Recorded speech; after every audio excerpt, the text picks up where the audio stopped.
for us to. Guys, fucking knew it. I knew it. I knew y'all had it like in the pocket. So it was actually in my throat. All right, I call my throat the pocket. I'm sure you do. Anyway, so yeah, welcome to fucking Descent into Avernus. It's our first new campaign in like several months. I have finally given the mantle over to Josh, and so yeah, there's a couple different things going around this time. Number one, because inviting your girlfriend to play D&D can never go wrong ever. Emily's here with us. Say hi, Em. Hi. There she is. And she's not a memer. I would have totally been like, hi, Em. Oh, go fuck yourself. I was thinking about it, but I was just like, low-hanging fruit. She's gonna save it for Look, later. there's no such thing here. We meme everything. Oh yeah. So yeah, we're doing that. We're playing Avernus. It's still Forgotten Realms. We're still in the same timeline that we've been running for quite some time. So I want to real quick before we do anything, I want to do what we do every time, which is hi, I'm X and I'm playing X. That's a very weird name. So if we He's gonna give it to you. if we go from left to right, Isaac, tell us about what character you're playing. So I am playing a rogue. He will eventually be one of the surprise. Yeah, I play another one of those things. But no, when I hit level 3, he's gonna be the Unearthed Arcana, the revived rogue. So basically, like, the dude's died, he's come back to life revived. But mine, he has really no recollection of who he is or, anything about his life. I mean, his true name is Melkor Shadewalker, but who knows when we're going to learn that. So we just kind of got a glimpse of it, and he something, blah, blah, blah, Walker. So he's just going to go by Walker for a bit. Right on. And he's a human, yeah? Yeah, human. All right. Next on the thing, Emily. Guys, Isaac cursed my dice. Of course. Yeah. Emily, tell us about your character. My character is a Warforged Artificer named Bebop. Designation 83809. And I would tell you more about them, but also, my cat's on my sheet and I don't remember it. It's fine. We'll figure it out. Oh, do you want me to pull up what you posted on your sheet? Because I have it right here. Oh, whatever is written there is written by Tyler, because I have 0 ways with words. Yeah, essentially, I think it's okay. that Bebop is a gnomish automaton who was, after years of prestigious service defending their deep gnome home, was allowed to be like, hey, buddy, you got a soul. Go ahead and just do whatever you want. And so they made their way to the surface, and now they're looking for a purpose. Look, this is how we get Terminator, guys. Bebop's a nice robot. But Bebop is good. Well, kinda. Bebop's lawful neutral, technically. I don't think we have any good characters in this. That's I'm a changing my lie. alignment. Okay, well. Anyway, Mark, tell us about your character. Hi, I'm Mark. I'm an alcoholic. That's unfortunate. Hi, Mark. Hi, Mark. Hi. Tell us about your D&D character. It all happened when I was 6 years old. Tell us about your D&D character, Mark. No, that all happened when I was 6 years old. I'm telling you about my D&D character. All right. I'm playing Roland. Can you tell us about Roland? You've done this like 5 times before, dog. Help me out here. I don't think I've done this ever. Well, to be fair, I think he's always dealing with baby stuff when we go through introductions. I'm pretty sure I am. I'm a cleric. I'm human. I'm only human because Josh wouldn't let me play a duck. What kind of cleric are you? To be fair, that was a group effort. Yeah. That really was. I got vetoed hard on that you one. You were immediately like, I want to play Donald Duck, and I'm like, go fuck. I want to play Donald Duck. Go duck yourself, you mother ducker. I want to play him. Like the first thing Roland is gonna say is like, and then we kicked Mark from the call, and But yeah, he's a I cleric. think a good rule of thumb should be, if you want to play Donald Duck, you must perfectly do the voice. I don't know. That was included no. in the package, and we turned it down. No, perfectly. Not just able to. It has to be perfect. I don't want to hear his attempt. I don't even know if I could do that because this is going to be a longer module. I don't know how much sanity I can You don't handle. know if you could live with Donald Duck. Not that Yeah. long. Even Remember, if it was this is a 1 to 13 campaign. Yeah, we're gonna have to be dealing with. Anyway, so yeah, he's a human grave cleric. Like, God, that's all I wanted, buddy. I know what you wanted. And hello. But I'm not a whore, so I'm not just gonna give you what you want. Oh my God, I'm Tyler. I'm playing Kaja. She's a goblin barbarian. We're running that one again because I didn't get enough time with Vinaxa. She's an exile barbarian from the north in Icewind Dale, in the vicinity of the city of Luskin. She's bursting with magical energy that she doesn't know where it came from or how to control it. And when she hits level 3, she'll be the Unearthed Arcana Wild Soul Barbarian. And she's fun. And she's 1/4 Hobgoblin on her mom's side, so she's red. So Josh, are you playing a ranger NPC? I guess you'll have to wait to find out. Ha I'm just wondering, Well, I think We've got rogue and goblin barbarian. And now we need an elf ranger. my signature thing is more bard, really. I just haven't played a bard with this group yet. True. No, I don't know if anybody's played a true bard. Yeah, I don't because think so. That hurt my feelings. Oh. no, I mean no, you did play a bard, but he became like a warlock in episode Yeah, 2. he went pretty warlocky after a bit. Yeah, I'm pretty sure you were like warlock 3, bard 2 at the end of that. That and you Guys, didn't have any. Velkin was a bard the entire No, I time. thought he was a Velkin sorcerer. No, he's fucking with you. Also, He wasn't a Luther took sorcerer level either. bard. also, Book didn't have any friends to give inspiration to, so I completely forgot that was a thing. Yeah. I didn't Okay. get a chance Okay. to use it, so... So before we start, there are a couple things I want to go over. Okay. First of all, Please This keep your hands and campaign- feet in the ride at all times. All right, let him talk. Please secure all loose items Oh my in God, the I'm not little letting pouch you in guys front of do you. this to Josh. Stop. it's funny because it's basically what I was about to say. This campaign is very difficult. And looking through it and watching some other streams and stuff of people playing it, I have fixed some numbers and changed some things to make it more obtainable.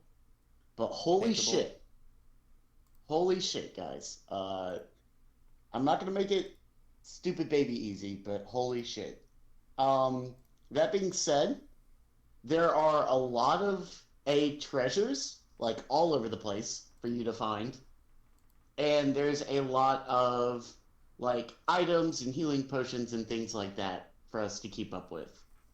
I'm going to be more open about what items are, so I'm not going to make you like dig to find out what items are or anything like that. I will mostly just tell you unless there's a reason not to. So like you won't have to identify potions or like, and I'll tell you if you find like spell books or something, what spells come in and stuff like that. But I am going to make you track money, items you find, not necessarily by weight, but by like, we'll talk about what's reasonable and unreasonable to carry with you around places, so items, money, and I think that's it. Yeah, items and money. So keep up with your items and your money. Because, like, if we get out of a dungeon and you found 3 healing potions last time, and we get out to the next campaign, or the next session 3 weeks later when we finally meet again, Hey Josh, and how many somebody healing goes, potions did I get? didn't we find healing potions? I'm going to go, I don't know, did you? So check your sheet. Because So I'm going to this keep is- up with all the this is characters all- and the places. This is all Josh's way of not having to deal with things. I mean, this should be on the players in the first place anyway. No, I know. We didn't Yeah. do that I know. for me. So we're not The alternative, tracking... well, we've just never been very good about tracking these things or using them. Okay, look, So- you lose a notebook 4 times, and God, Yeah. We just get I think we get too good to use syndrome sometimes. Yeah. Where we're like, oh, I don't need to use this potion right now. Use the fucking potion is what I'm saying. Got it. Spend your money. Ask if you want to buy things, and I will let you. I will make you spend your money because Can you're I gonna buy a have a tea shit shop? ton of it. No. Sure. So, like, Save we it don't for the have to track helicopter. ammo or anything? Not right now. No, I won't make you track ammo because I think that's a little silly. Yeah, because I don't have ammo written down on my thing, and I don't- definitely would have needed it. You would have I 20 don't think bullets. that's necessarily. Yeah, you would have 20 Silly. bolts at least, and then they're not expensive. So if I at like- any I point like something tracking ammo. happens that you wouldn't have them, Since or we're that you tracking, wanted to acquire more, I will let you do that. I Since can we're buy tracking- them, but I don't have to track them. I like tracking. Well, like, ammo. alright, if you wanted, like, special ammo of some kind, Okay. or if you wanted, like, just to be able to carry more, I guess. That's always You know? been my thing, is that you shouldn't have to track like your baseline ammo, but if you get like some +1 ammo, then you should track it. You know what I mean?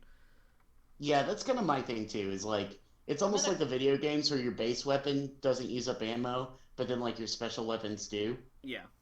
I'm gonna So call that's Tyler kinda out cool. on that one real quick. Oh. In our other right. campaign, you made Maury count every single arrow that she shot, and then made her retrieve them after. Well, yeah, because I didn't know that it was so stupid. Like, I didn't think about it at the time, and like we dropped it almost immediately after, so it's fine. since You we're guys are keeping weak. track of gold, just going into it, are we dealing with it being in the future? What is the inflation rate for attack helicopters? No, God, Yes, I do need to know that as well. Except, what is the we are inflation rate? 40 minutes off of start time. How much real estate is available right now? Josh, please, buddy. Hey Tyler, Zero. All right, I'm done. you ever gaming, heard I'm done. that phrase? Don't feed the trolls. Stop feeding them. They would just I'm eat good. my flesh. I'm good. Just stop feeding. I promise. I'm Okay, good. so I wrote this really cool intro that I think is pretty good. Please. And then I wrote special intros for each character, kind of. Ooh, okay. Yeah. Well, I didn't write them out, but we definitely discussed them and how people came to Baldur's Gate. So we're going to talk about it. Here we go. Our adventure begins on the Sword Coast, 100 years after the Candlestick incident, which is officially what I'm calling it now. Hell The yeah. Candlestick incident. The Candlestick It was affair. definitely an incident. Operation Uh, Candlestick. Yeah, I was gonna say. Several things have changed. All right. No, Several sorry, things go have ahead. changed over the years, yet much stays the same. The countryside has become a less terrifying place since the fall of the corrupt Grand Dukes that used to run Baldur's Gate, though the city itself has seen better days. A descendant of a past Grand Duke, Eldon Ravengard, has risen through the ranks himself to become seated as a Grand Duke. Along with him is Grand Duke Valamra Vanthampur, a sour old hag of a lady who has a deep connection to darker times in Baldur's Gate history and who has been rumored to have some darker dealings on the side. To the east of Baldur's Gate lies the holy city of Elturel. Once destroyed in a war by Baldur's Gate, it has now been rebuilt to its former glory, or at least it was until a few days ago. The flood of refugees has grown worse since the city's fall, and the rumor is that Baldur's Gate is next. The Flaming Maw has been hired by the city for protection, and has been gaining even more power since their leader, Eldon Ravengard, claimed the title of Grand Duke. Apparently Ravengard is missing. In his absence, the Maw has closed the city to staunch the flow of refugees. No one in or out. This was all brought to your attention when you were drafted into service by the Flaming Maw. Your orders are to meet Captain Zodge by the Basilisk Gate, the gate that leads out to the east wall, to a bridge called Worm's Crossing, and into the lands beyond. You find Zodge among a mob of angry peasants trying to leave the city. Zodge, a tall man in heavy armor sporting an eye patch, is detaining some people. Just another day in the City of Blood. So before we actually get to meeting Zodge and everything, and talking about how ridiculous of a name that is, I'll go ahead and share some background information for each character and some motivations for them to maybe be in town when all of this is going on. Starting with Roland. Um, so Roland, you've done a lot of work with the clergy, specifically with Helm, and in the line of monster hunting and demon slaying. And you've done all of this through the guidance and the friendship of your grandfather, right? You've been traveling for a very long time together. He's been like your mentor through the whole thing. And just recently, you were outside of your home city when suddenly he got a call that some very spooky stuff was going down in the area between El Torel and Baldur's Gate, and he wanted to go investigate. He couldn't leave the church unguarded, so he left you there to kind of watch over things. But that was about a month ago. It's been a while now, and you started to get worried. So your character naturally made their way following some clues and some vague rumors of somebody traveling through those lands. And eventually it landed you at Baldur's Gate, where you purchased your way into the town and ended up being recognized actually by one of the guards of the city for what you were, a demon hunter. And he pointed you towards Captain Zodge, saying that Zodge was looking for men who looked like they were ready for action and who were looking for easy pay. Um, he said that Zodge might have some more answers if there were any rumors going around about another monster hunter being in town recently. So that's why you're here. Bebop. I love Bebop's story. And we can discuss them in just a second. Let me get through everybody. So, Bebop, you've been freed by your dwarf friends to go roam the countrysides. Oh, gnome friends, sorry. To go roam the countryside and search for your, like, ultimate purpose, right? And so, along the road, you fell in with a group of traveling performers. Basically like a traveling circus. Run by this happy little tiefling, rogue who just is getting on in age but is very spry and bouncy, has a ton of energy, and recognizes you as the adventurer that you are, and he invites you to travel with him to Baldur's Gate and perform along the road so that they'll pay your keep in your way to get through to the city, where he thinks that you can get started finding your own adventures to go on. He recognizes somebody who's in need of a good, a good kickstart to get an adventure going. Tyler. Hello. So, Katja is from a small village outside of Luskin. Yes. And has officially just kind of been kicked out and disowned due to the kind of seemingly magic powers that kind of align you with your abilities. And so you traveled to Luskin. It's the closest habited area to you. I would even venture to assume that your tribe is one of the few that hasn't been consumed by Luskin and its massive growth lately. Yeah, probably. And so you travel there looking for just anything to kind of garner fame and fortune. You hear of a boat sailing out of Luskin to Baldur's Gate with supplies for refugees, and you decide to hop on board and try to make it to the city. You've heard about how it's essentially a cesspit for people, and how there's always things going on. There's all these different crimes and issues that the city has, and you see it as a way to kind of prove that your intentions are not necessarily good, but that you are strong enough and powerful enough to deal with adversaries and foes like this. You see it as like a proving grounds. Yeah. And so what actually ends up happening is you end up getting there, and you get off the boat into this like really skeevy port. There are like obviously pirates and stuff around.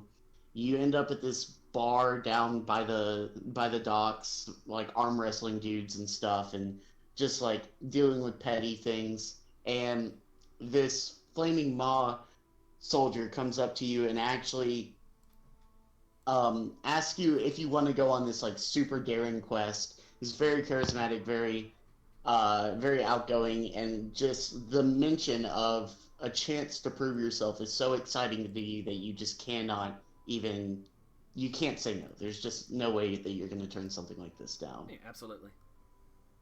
And Isaac Walker wakes up in a very similar pub to the one that Katja finds herself in, and except that he has no memory of how he got here.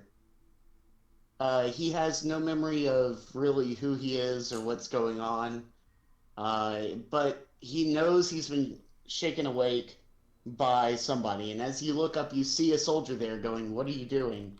Stand up, come with me. I'm going to take you to Captain Zaj now." And you kind of look at him questioningly, and he says, "Are you kidding me? You literally just agreed to help me with this. Are you going to come or not?" And so, not knowing anything that's going on, not understanding a single thing, you get up and follow this man, just trying to figure out and piece together what could have happened. All right. And so begins our little quest.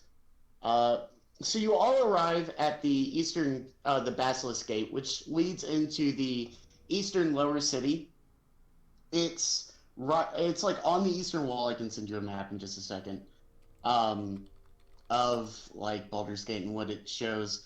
And as you enter, you see this giant grouping of refugees pouring into the city, just trying to shove past this giant line of guards.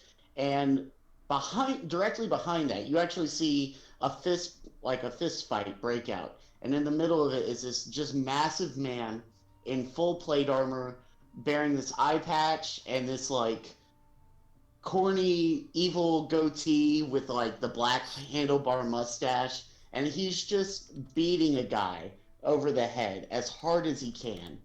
And he looks up, and as he sees the four of you kind of edging towards him, kind of vaguely recognizing the description, he goes, "Ah, you must be the adventurers that I called for."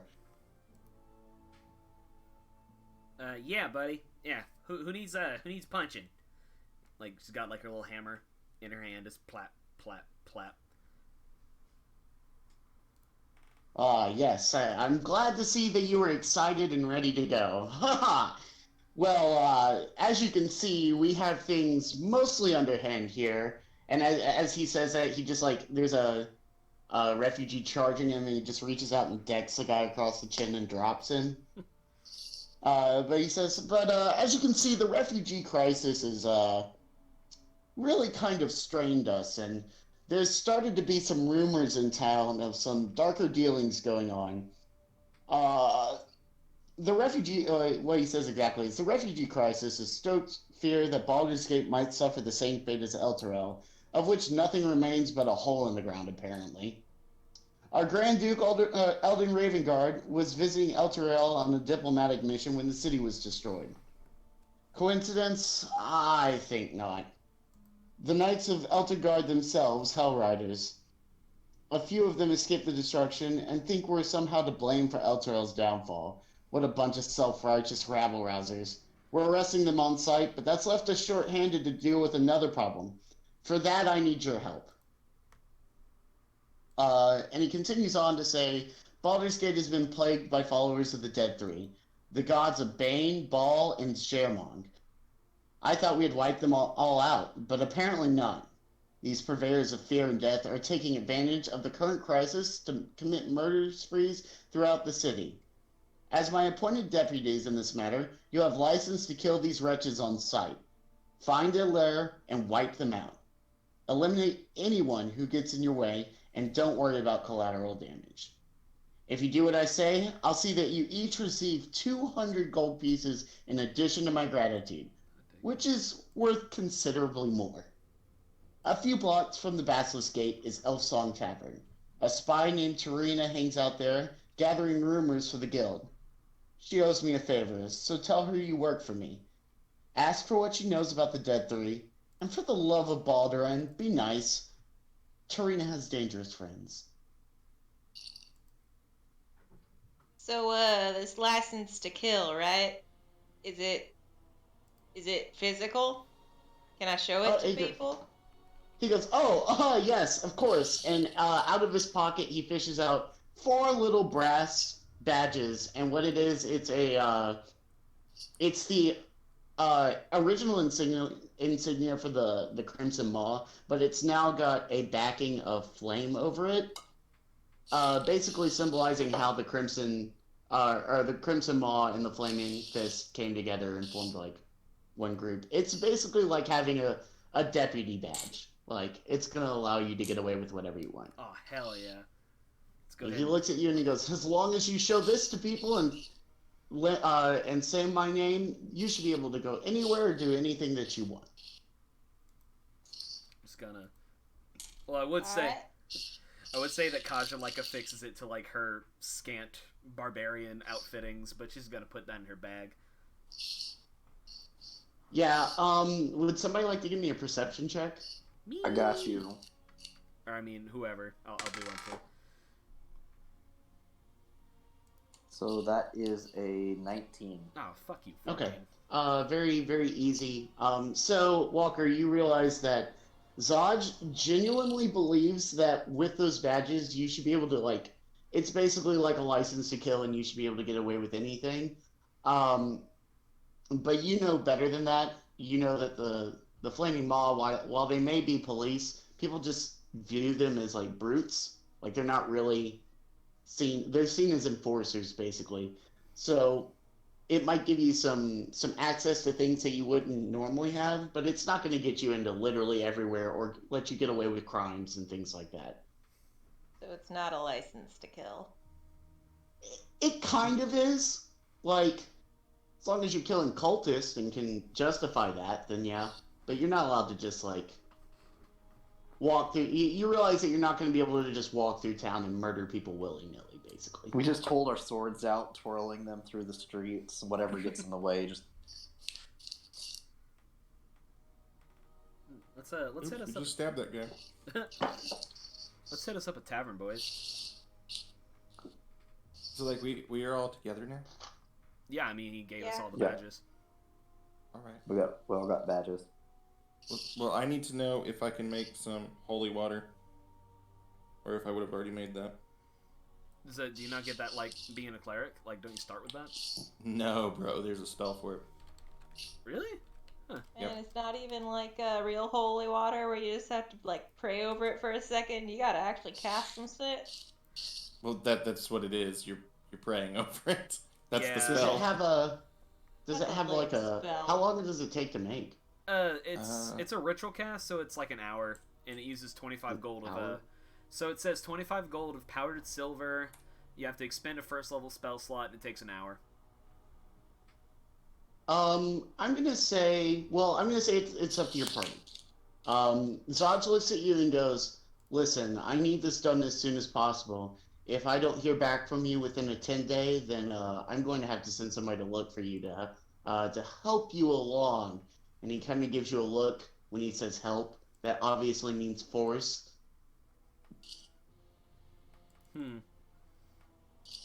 Well, I just look at him and go, good luck with that. So let me think. How much money do you have right now, Mark? I have a focus. I don't have to. Well, yeah, but you still need to use like components. If it specifically like says components, you need to use components.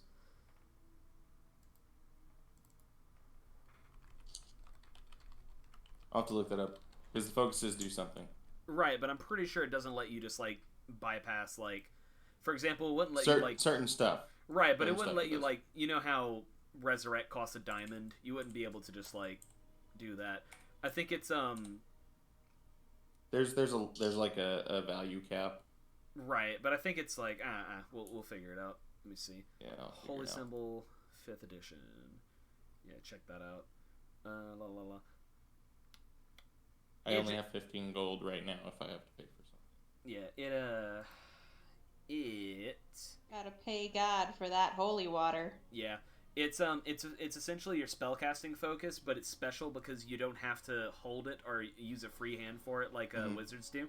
So you can like put it on a shield or wear it visibly, so you don't have to like put your weapons away to cast spells like most people do. You essentially get free warcaster. No, I still have to take Warcaster. If it helps, are you asking for like if we could stop and make holy water? Yeah, Kaja will give Well, you money. we need to make holy water. It's not a request. I'm saying, are you asking us like the party? Yeah. I have some. Yeah. Oh well, shit. You just. Because I took the haunted one back. It's in my background. All right. I'm being pursued, like in my I'm convinced that I'm being pursued by something. So yeah, I have it So like here, you seem to have better use of this than I. So here, you can have my holy water. Thank you. Kaja doesn't understand. Is it just one vial? It's a flask. It's a flask. Oh wow. Yeah. All right, fuck yeah. Well, that's convenient. That's what I'm saying. I was gonna say, this is Baldur's Gate. You can definitely find a church where you would be able to probably either buy holy water or bless holy water, or find the supplies to make it at least. Yeah, there's definitely like an Ilmater shrine here somewhere. I know that. If not even that, I'm sure there's one to Helm. Oh yeah. Look. All right, yeah. I was gonna say Kaja would just give you all her money because she doesn't understand capitalism, but we can hold on to that. All right, yeah. Let's hit let's go hit the elf song. Love the elf song. If there's nothing else y'all needs to do. Yeah. No, lead on. Okay. So you travel through town, to the tavern, and as you roll up, I mean, it looks like every other bar in Baldur's Gate. You know, it's run down, it's shoddy. I always kind of imagine it as one of those like Harry Potter houses where it's like half collapsing, and then you go inside and it actually looks okay. Mm-hmm. And outside, you actually see a set of plate armor, and a half troll sitting by the door. And as you walk up, the head or the helmet on the plate armor turns to look at you, and the troll puts her hand out in front of the door, and she says, "Stop, I'm so Visitors should be warned that any kind of disturbances held within side will be dealt with appropriately. Leave the staff alone." Well, I mean, like, all right, buddy, but we ain't gonna like cause no trouble if trouble don't find us. You dig? She looks at you and she goes, she's like obviously like processing, processing, and then she just goes, "Any problems with inside will be dealt with appropriately. Leave the staff alone." And then right. she moves her hand and allows you inside. Yeah, let's get out And of this was like a sentient creature. This wasn't. Yeah, this was, she's a half troll. Oh, okay. half trolls are rare, man. That's cool. Is it half troll? I think it's Probably or is half it orc. ogre? No, it's not half orc. Because I know it's weirder than that. Yeah, it's like half troll is like a big deal. It's cool. She's a half ogre, sorry. Oh, okay, that's still pretty cool. Yeah, she's a half ogre. Gotcha. Okay, I was just making sure it wasn't Does she She's have very lasers? big. She's big enough to put her hand and arm in front of you and fully stop you, like, Okay. in I your was tracks. I was just making sure this wasn't like you pull up to the drive-thru and there's like the pre-recording, like don't fuck shit up, pre-recorded. No, she's just a half ogre, so she's not very bright. Gotcha. I Okay. have a question. Yeah. Yes. Does she have layers? You know, God like an damn onion. it. God damn it. Well, she only like half of her has layers. She looks at you. She looks at Roland as she's going inside, and she winks. Don't I've get been with worse. worse. I've been with worse. You step inside the elf song, and immediately you're just struck by, yeah, this is a bar. It's moderately busy. There's, 4 or 5 tables laid out. Most of them have guests at them. The bar's got a few people at it. There's a lounge area that seems mostly empty, and a few rooms off to the side with some tables with guests seated at them. And yeah, as you walk through, you can just kind of hear some different conversations that people are listening to. Let's see here. There is literally a table of conversations that I'm supposed to roll for.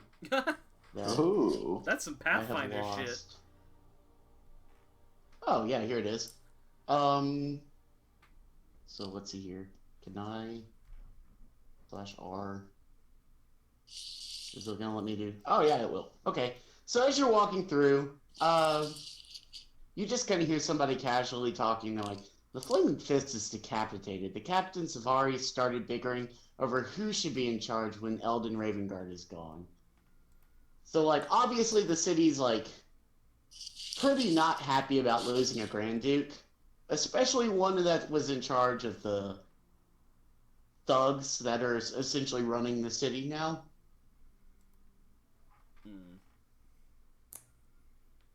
Well, were we given a description of the spy we were supposed to find? Yes. Vague description, dark hair, about 5 foot something. Looks like a pirate. Okay. So, Alright, anyone here? So I'm going to turn to the party, and I'm going to tell them to continue searching, but be careful. And I'm going to start to head off. Okay. All right, buddy. Hey, big guy thing. I'm not sure. And Kaja's gonna like rap on her knuckles on Bebop's knee. She's like, you like? I am neither a guy nor a thing. Thank you. Gotcha. So like, see anybody? You're like 3 feet. You got 3 feet on me. I see many people. But yeah, but you got the one person we're looking for? The vague person who could be anyone? You're not very easy to work with here, buddy. So, when we're looking at this tavern, is it like relatively hopping, or is it just kind of like? Yeah, there's quite a few people. It's business as usual. It's getting kind of late-ish. There's people gathered around. Cool. Excited. Okay. So Mark approaches the bar. Mark, what would you like to do? When you walk up, a man greets you at the bar. He says, yes, sir. What can I do for you tonight? I would like a pint, sir. He says, anything for a customer. That'll be 1 copper, please. God, I gotta do fucking math. How many coppers are in a gold piece? 100. 100? Yeah. I have 99 copper. Okay. Coppers are the pennies. It's 100. And I ask him if he's... I mean, ask him if he's... Not really, Yep. but it's an easy way to remember it. Yeah, I gotcha. I ask him if he's seen our man, and I describe the man. He says, yeah, Tarina. She's a regular here. She's probably upstairs playing Baldur's Bones right now. Wait, it's a woman? Yeah. Yeah, her name's Tarina. She Like, you're talking man. about... You're, like, talking about Tarina, right? Roland's like, She came in off the boat earlier. She's... If that's the description I gave you, then yes. Yeah. Dark hair, 5 foot something. Looks like a pirate. Sounds like Tarina to me. All right. Well, I'm going to finish my pint and then go find Tarina. We're just gonna be downstairs. We're just by looking ourselves. around, like... Okay. Now, as you're drinking your drink and everybody else is kind of asking around looking for this person, you all kind of get a vague idea of where she is. Everybody in the bar knows Tarina. She's a regular there. She's there almost as often as the bartender is. So she knows pretty much everybody there, or everybody at least recognizes her and can give you a description of where she's at. Um, But were they even asking, or were they just looking? We would have been. I would have been. I would have been Uh, like listening into conversation. I don't know that I would have like approached people, but I would have been like gathering from more like listening in. You just yeah, would have, and like, it's very possible that somebody was like, I just came down from upstairs. Tarina rang me out of my money again. I swear she's cheating sometimes. you just hear like from 3 feet off the ground. Hey, hey, hey! And I'm the walking guy, here. looks down at you. Hey, buddy, Tarina, where's she at? Upstairs. If you want to lose your money, she's as good a bet as anybody. Hey, nothing I'd be missing. Just hop on upstairs. Hell yeah. He just kind of rolls his eyes. So as you all kind of start heading towards the stairs, you actually hear this very ominous, disembodied voice all of a sudden start singing out across the bar, and everybody in the bar gets really quiet to listen. Does anybody speak Elvish? Nope. Nope. Nope. I don't think so, but let me look. Well, fuck. You glad he... Hey, Mark, Can I roll? you glad Can I, he... can I, do You what? glad he took Abyssal? Yeah, I took Abyssal and Infernal. Oh yeah, and that other one. What was it? Celestial. I'm Oh, yeah, those. telepathic. I'm telepathic, but I don't know Elvish. Listen here, buddy. Telepathy's not going to help you here. Judging my So yeah, lifestyle. it's this really beautiful song. Like, you can tell it's a very gorgeous song. It seems almost sad in its tone. Everybody give me a perception check. Yeah. I quit. I'm not playing. Uh, Isaac screwed me. That's a 10. 17. 7. 5. Okay. I'm Kaja, drinking, so. Okay, fair. Kaja, you notice that the bartender actually seems a little more troubled than you would think. You'd expect he's probably heard this before. The Elf Song Tavern's very famous, obviously, for the elven songs that are sung, and he seems bothered by this. So, Kaja's gonna stop halfway up the stairs, and it's like poke at the look at the dude, and she's gonna vault over the banister, and like roll up to the bar and like stand on a stool because she's 3 feet tall. Yeah, he's gonna shake his head and look at you like, "What are you doing?" He's gonna, "Can I help you?" Hey, buddy, what's the deal with the singing? You look like you're not enjoying the tunes too much. He says, "It's just weird. Give me a persuasion check real quick." Okay, I'm bad at those. No, I'm not. I'm neutral. It's a 10 on the dot. Okay. That's enough.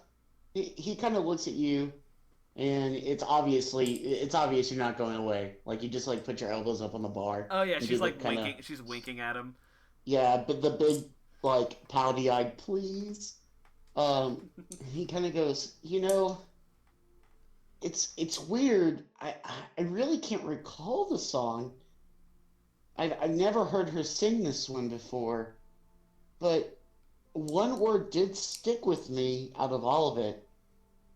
Hell Riders. And that seems such an odd thing for her to sing about. Usually it's about her lost lover in the sea, and I don't know where this term comes from. Well, I think I like this one better. Hellriders would be like an awesome name for like a gang or a bunch of adventurers. I think I know what we're gonna call ourselves. He says, well, more power to you. I guess if you need anything else, just let me know. Yeah, for sure. Sorry But... couldn't have been more help. And Kaja's gonna go and head back up the stairs. Yeah. Okay. So you head up the stairs, and when you get to the top of the stairs, you see two long tables with several chairs around them, a couple of lounge areas, and each of the tables seems pretty busy. At one of the tables, it's just a group of people drinking and hanging out and having fun. Another of the tables has a group of people sitting around throwing dice and playing what is obviously like a betting game. And as you walk up the stairs, you see people cheering and chanting as somebody rolls. And then as the dice land, you hear everybody at the table go, "Ah!" And one young girl reaches out across the table and goes, "Well, boys, that's just how it is, I guess." As she scoops in her winnings. I think that might be the woman we're looking for. Yeah, so it seems to match her description. Alright, well, like, one of you guys, like, whatever. I mean, if you need it to be natural, I'm not really good at whatever that is, but I could play poker. But doesn't seem like she wants to leave that game in particular. Why would you go? Why you poker? Poker with what? Alrighty, so She likes betting. what was I the eat what it was the up. reasoning we were finding this chick again? She Sorry, is, I've been trying to do baby stuff. it's fine. She's the spy for the dude that hired us. She knows where the cultists are, probably. Alright, I'll take charge. Shrug. I'm gonna go up to her, or up to her table. I'm gonna ask her if she has an open seat, especially for a friend of, and I'll name the guy.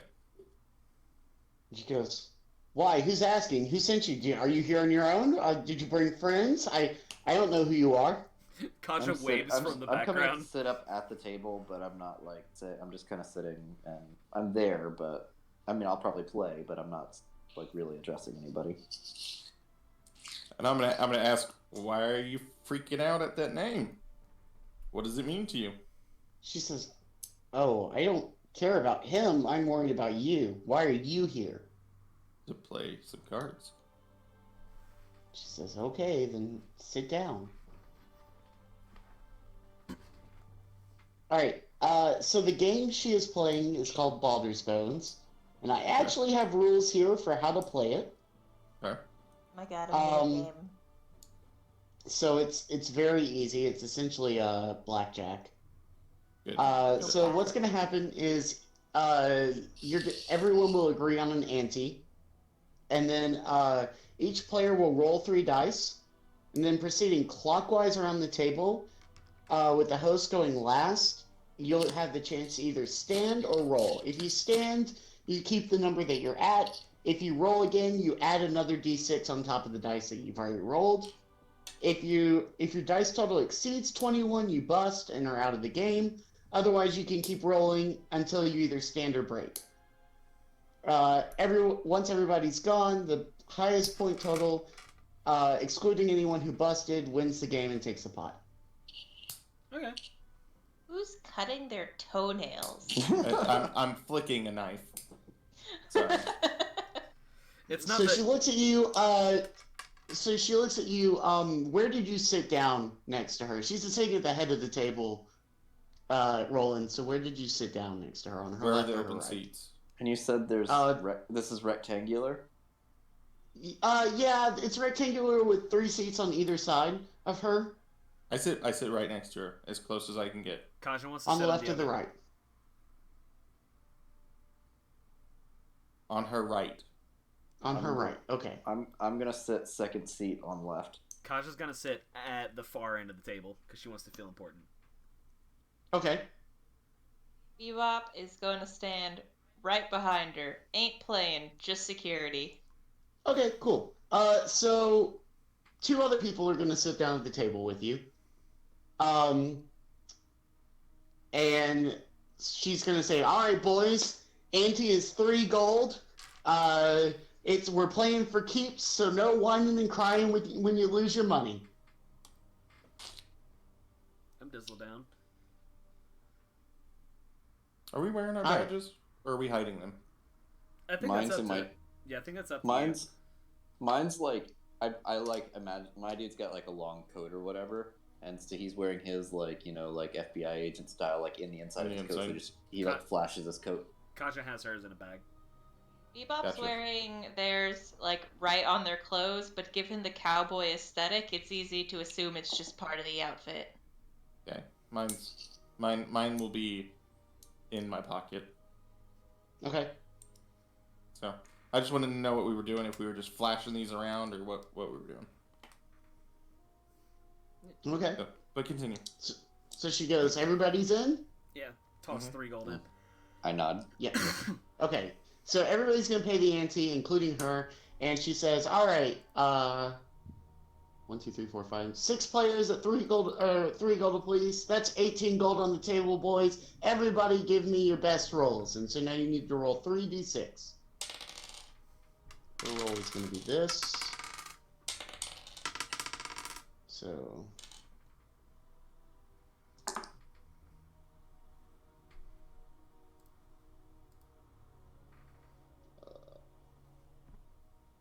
And you said it's clockwise. yeah, give me just a second. Okay.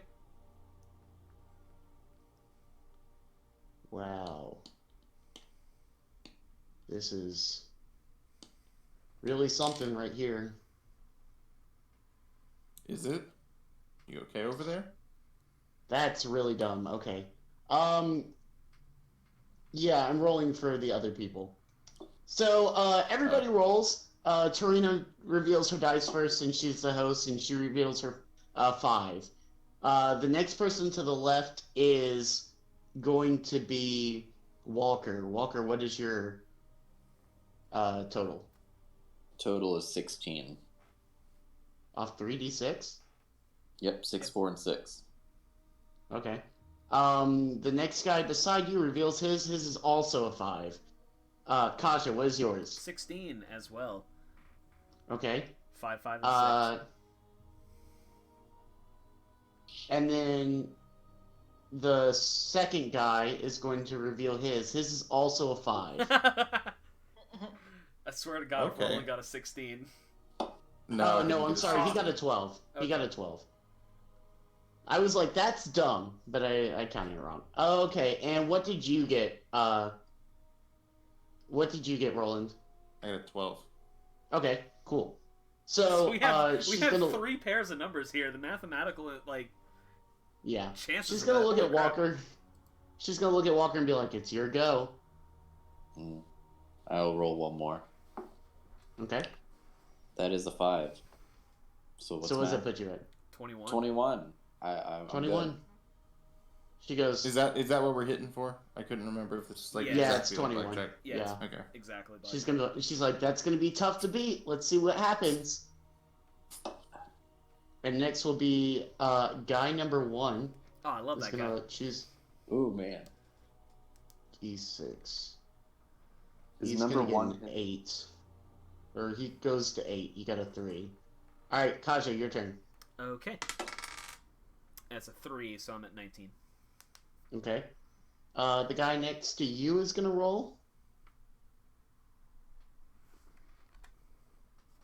It's a 5, so he's at 10. No, he's at 17. Alright, Roland, your turn. 18. Okay. What- Tarina am I- is also... So Huh? we roll once and then we go back around? Yeah, Or is that it keeps going. It keeps Okay. going. She's also gonna roll. She rolled a 6, so that puts her at 11. I assume you're going to stand, Walker? Yes, I'm not going to Austin Powers. I also like to... I do like to live dangerously. Alright, guy number 1 is gonna roll again. It's like blackjack, but way slower. You would be Alright, surprised. Kaja, your turn. Kaja is going to roll again, and that puts me at a bust. 23. Tarina goes, "Oh, so sad. Sorry to see the bad luck." Yeah, you know. Guy number 2 is gonna roll again, although I because he kind of has to. Yeah, he has to. Except if it's like blackjack, you're playing against the dealer. You're not playing against other people. It's not. So, all right, Roland, your turn. Got to hit a 3 or under. I got a 2. So I'm at 20. So you're at 20. Ugh. He says, "All right, here it is. D6. Oh my God. Tarina's at 12. All right, you're standing. Guy 1 is gonna roll again. Guy 1 is. Oh my God, this die roller, dude. You got a 1. He's at 13. Guy number or Kaja, it's your turn. Did you busted, I right? busted, yeah. No, Kaja's just like Okay. looking at the gold, just like, ooh, pretty. Okay. Guy number 2 is gonna roll. He also gets a 21. Oh my god. Roland, it's back to your turn. Come on, buddy, come on. It's literally that or lose. Like, what you got? I know. That's a bust. 21? Huh? 21? Sorry. No, it's a bust. Millennial. It's a bust? Joke. Okay. Tarina says, "Come on, dice." No, don't roll 6. Roll a d6, please. Alright. That's a little bit better. Tarina's now at a 14. Guy number 1 is still rolling. Oh, was that? No. 18. Alright, Tarina rolls again. Goes to 18. Guy number 1's gonna roll again. Love guy number 1. He busts. Is number 1 like? Is it guy number 1 his first name, or is it guy and then number 1's his family It's name? his baptism name. You see, It's his- his name is Guy number 1, and he has a wife number 1, and It's his rapper name. yeah. I hate Tarina if she keeps slow rolling these dice. She's at 19, She by the just way. rolls 21 ones in a row. Alright, well, she busted. So she looks at you and she goes, "Well, friend, looks like you two get to split the pot." So, Walker, you'll get 9 gold, and guy number 2 will walk away with 9 gold. So I need to subtract the 3 first, and then add the. Net 6, boy. You basically Okay, just like, got me. That's more sense. You basi- basically took me and Mark's gold. You basically took gold from your friends, yeah. Yeah. She looks at you and she goes, "Well, you're not half bad at this," and I can respect the moxie from the rest of you for being under pressure. Well, why did you say you're here again? We're For looking you. for. Yeah, go ahead. We're here for you. She says, "Well, I would assume if you were here to murder me, you would have done it already. So, out with it. What do you need?" We were sent. No, I'm just looking- gonna put the badge on the table. We're gonna be super sly about this. She looks at it and she goes, "Oh, Zaji Poo sent you. Oh yeah, I forgot. I completely forgot about that." And what? Or not. I thought we were being secretive. She leans But we're over. just yelling it. She leans over to let's see here. She leans over to this guy at the other table and she goes, "Hey Wall, do you remember Zaji Poo?" And he goes, "Oh yeah, that old asshat. Yeah, old Zaj, what a jerk." Well, alright, damn. I And thought... she's like, "Yeah, Zaj, we go way back." Yeah, I guess you're here for that information then. Yeah. She goes, "Oh, great. Well, I do have some. Unfortunately, I can't give it to you." And why is that? She says, "You see, I just got off of a job with some pirates, and I may or may not have reallocated some of their funds. to the betterment of the people, I'm sure, somehow. And now they may or may not want my head on a stake. So you're withholding the information until we help you out? Is that She what I'm says, hearing? "Oh, you want to help me? That would be so sweet of you, honey. All right. And I would love to give you the information once we're Hey, done." Bebop, Yeah. you want to help her out? Speed up this death of hers? Well, you see, we were paid to get the information and move forward and kill anyone in our way, and right now you're seeming really in our way, and if you weren't here, we could probably find the information somewhere else, like go and write to the people you betrayed. We'd probably be very thankful that you're gone, so... She says, "Yeah, but see, the information I have for you has nothing to do with them. I just ripped them off because I needed some spending money to gamble with. It's a problem. It runs in the family. Uh, and I don't think you're going to get this information from anybody else, so go ahead and kill me and see what happens." And Bebop pulls out a dagger. Make me an intimidation check. Hell yeah, hell yeah. Do the thing, Yes. do the thing, do the Do thing. it, do it, do it! Bebop has a -1 in intimidation. So, Ah, yes. Bebop, you're supposed to be the muscle. Okay, Did I Bebop- didn't find the Iron Giant intimidating either. okay, motherfucker.mp3. Bebop got a 14, which is much better than it could have been. Probably. So, the idea of a giant metal person looming over you, which, most people are not going to recognize you. They're going to look at you and think that you're some kind of guy in weird armor. But, a knife in your face is pretty scary. And she goes, look, I really, really need the help. It would mean a lot to me if you could just help me out. I can always give you the information. I didn't mean to try to strong arm you into it, but I'm desperate for some help right now. If you would just please. Okay, give us the information, and then we'll help you out. She says, "You promise? You promise you'll actually help me?" Listen, you can't let them take me back to that ship. You don't know what they'll do to me. Yeah, what kind of guys are these anyway? They pirates? They good at scrapping? Yeah, these guys, they're really strong, and there's a bunch of them, and I just don't know. I definitely cannot take them on my own. Should have picked your fights better. Kasha's eyes are on fire now. I'm just waiting for my information. She's just like wiggling in her chair. How many are we dispatching? It sounds like a whole ship. She says, I'm not sure. I'm here hiding out. I'm sure that he'll come looking for me eventually. If you could just rest here and take it easy, and I could buy you a round of drinks or two, to get you in the mood, and then when they get here, we'll just get some help from the local bar people. Bebop, I'm convinced that she's useless. I'm not even sure if this is the right person that we're supposed to be talking to. Yeah, we did get a very vague description of brown hair and 5-footish. People lean over and they're like, "No, that's Torino, all right."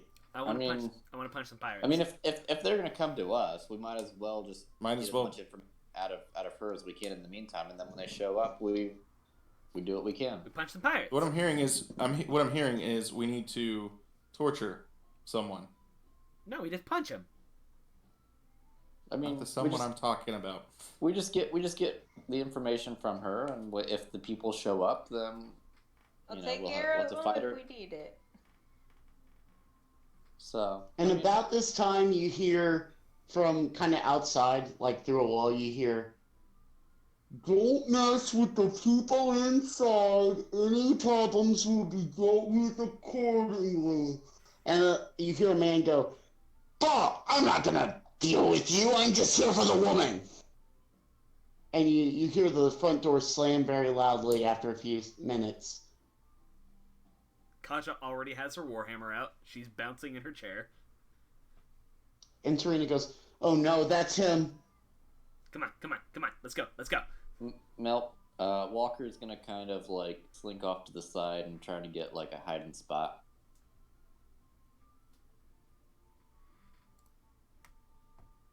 Okay. Yeah, there's like furniture to hide behind and stuff. There's Up here, there's like I said, 2 tables. There's a couple couches up against the wall, so you could probably even quickly move them if you had some assistance to get some cover. Yeah, About I don't this need hiding. like any. I don't need any serious cover. I just need to basically be out of like when he's coming in for her, like pay no attention to me, kind of hiding. Okay. You also see that like the people sitting upstairs with you kind of get big and wide-eyed, and like several of the more drunk people kind of start stepping towards the wall. Some like they're trying to get out of the way. There's let's see here, 1, 2, 3, 4, 5, 6 rooms around you. Five doorways that you can see. No, 6 doors that you can see. There are 7 rooms technically. Um, one of them is locked and seems to be like almost like a main bedroom. The rest of them are kind of just like offshoot resting places, and you see some people slink into them and kind of go in to hide, and you hear lots of doors locking. Okay, so this is. I'm gonna lean in to Tijuana or whatever her name is. Tijuana? Tequila. Tarina. Tarina. From downstairs, you hear this man yell, "Arr! I am Lacard Deadeye Cadaverous, and I be looking for Tarina." Cadaverous. You So just hear, I'm gonna lean in. I'm gonna be like, Cadaverous? "Oh, she's upstairs. Please don't hurt me." He goes, "Matey, I wouldn't hurt you. In fact, here," and you hear something thump on the counter, and he goes, "A round of drinks for people. I'm here to get my reward back." And all of a sudden, you kind of hear some thumping coming towards the stairs. so I'm gonna lean over to her and I'm gonna roll a persuasion check on this. Well, you don't get I'm to. gonna say, Persuasion's not one of the things you say you roll for. You ask, like, you get asked for it, and Josh could say yes. But like the only things you can roll for actively are like investigation and shit. well, okay. I'm going to say to her, that sounds like your pirate friend, and we still haven't gotten our information, and we'd be much more inclined to take care of your pirate friend if I had my information. She says, "You don't understand. If we don't do something in the next few minutes, nobody's getting the information. I'll be dead, and you'll be out of a source." I'm gonna like telepath her like to her since I'm not like right there, and be like, "Well, what'd you take? What do you owe him?" And she's like, "A lot of gold. A lot of gold that a lot of people now have." Punch, punch, punch. Well, you see, that's not You my s- problem. You start to there- hear thumping coming up the stairs, and Tarina draws her weapon. And Is she's there like, any... "It's now or never. You either help me or you don't. I die here or you help." At the top of my lungs, I yell to the Your lungs? person outside. Yeah, my lung-ish things. I feel like problems are being caused.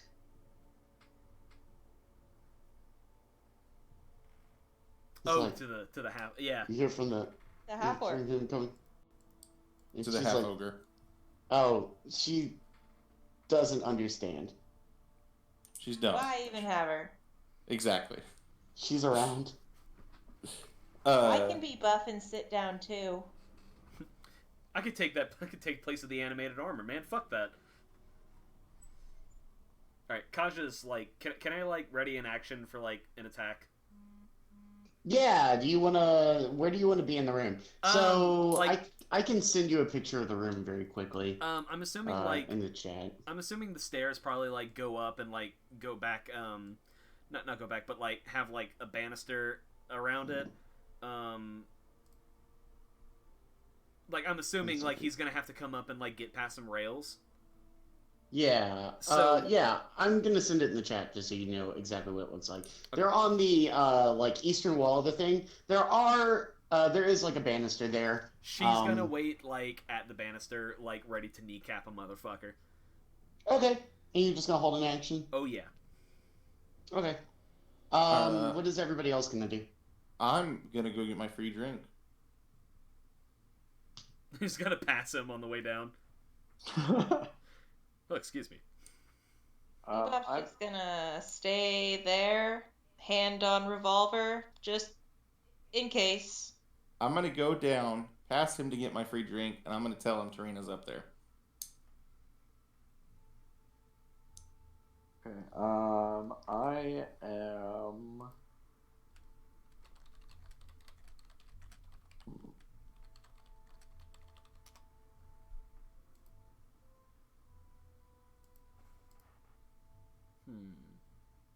Yeah, like I said, I'm still gonna stay like hidden in that back corner that he would have to walk up and around. So I'm gonna stay hidden.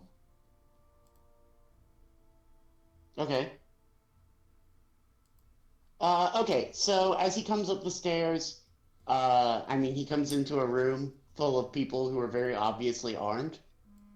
So, real quick, 1 second, let me see here. I need to look at a character sheet very quickly to know what I would like you to roll.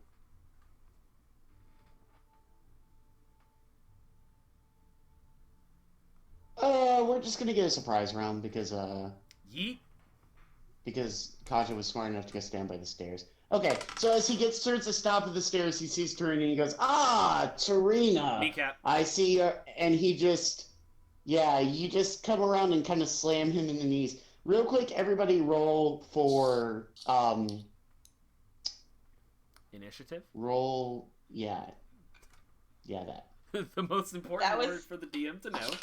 That was the Dude, most lackluster roll initiative I've ever heard. Words are really hard, okay?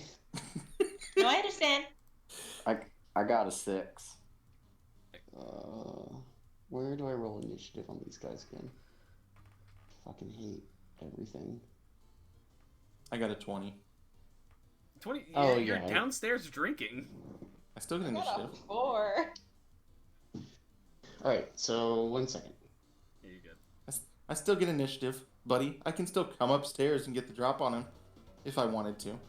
So, That's like, oh yeah, I'm in the bathroom, but yeah, no, I can go get that. I mean, I know what's happening. So do I when I'm Okay. shitting on a toilet. Doesn't Yeah. mean I can go answer the door. All I'm doing is drinking a pint. That's not gonna stop me from running up the stairs. It's a good thing hell yeah, doesn't but like... it's gonna take you multiple rounds to finish that pint, and also then get back to the stairs and get up the stairs. I'll take the pint with me. In 6-second rounds. That's You gonna can't take a tie minute. me to this. You You can't take tie me a to this bigger bar I- stool. Absolutely can. Alright. Are you ready for... How that, what, 1 second, I'm rolling dumb people's numbers.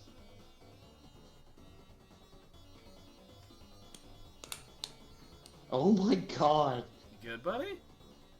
Yeah, I'm just the initiative on some of these people. Alright, Roland, what is your initiative? 20. 20. Alright, Bebop? 4. For Walker? 6. Okay, Kaja? 21. 21. And I'm assuming I get my Kaja, what surprise is your round. dexterity modifier? It's a +3. A +3. Kaja will be going first. And do I still get my surprise round? Yeah, alright, so the way this is going to work is essentially everybody's going to get a whole turn of doing things before before anybody actually gets to go. Gotcha. So the way it's going to work is... Oh, it's actually... No, that's right. Then it's Roland. And then... So after Roland, it's the bandits. And then the next highest is this guy. And then Walker. And then Bebop. Okay, so the order is Kaja, Tarina, Roland, the 3 bandits that came in, Licard, Cadaverous, then Walker, then Bebop. Alright. So yeah, with my surprise round, I'm going to... The first kneecap that she sees is going to be kneecapped. And that's going to be a 15 to hit.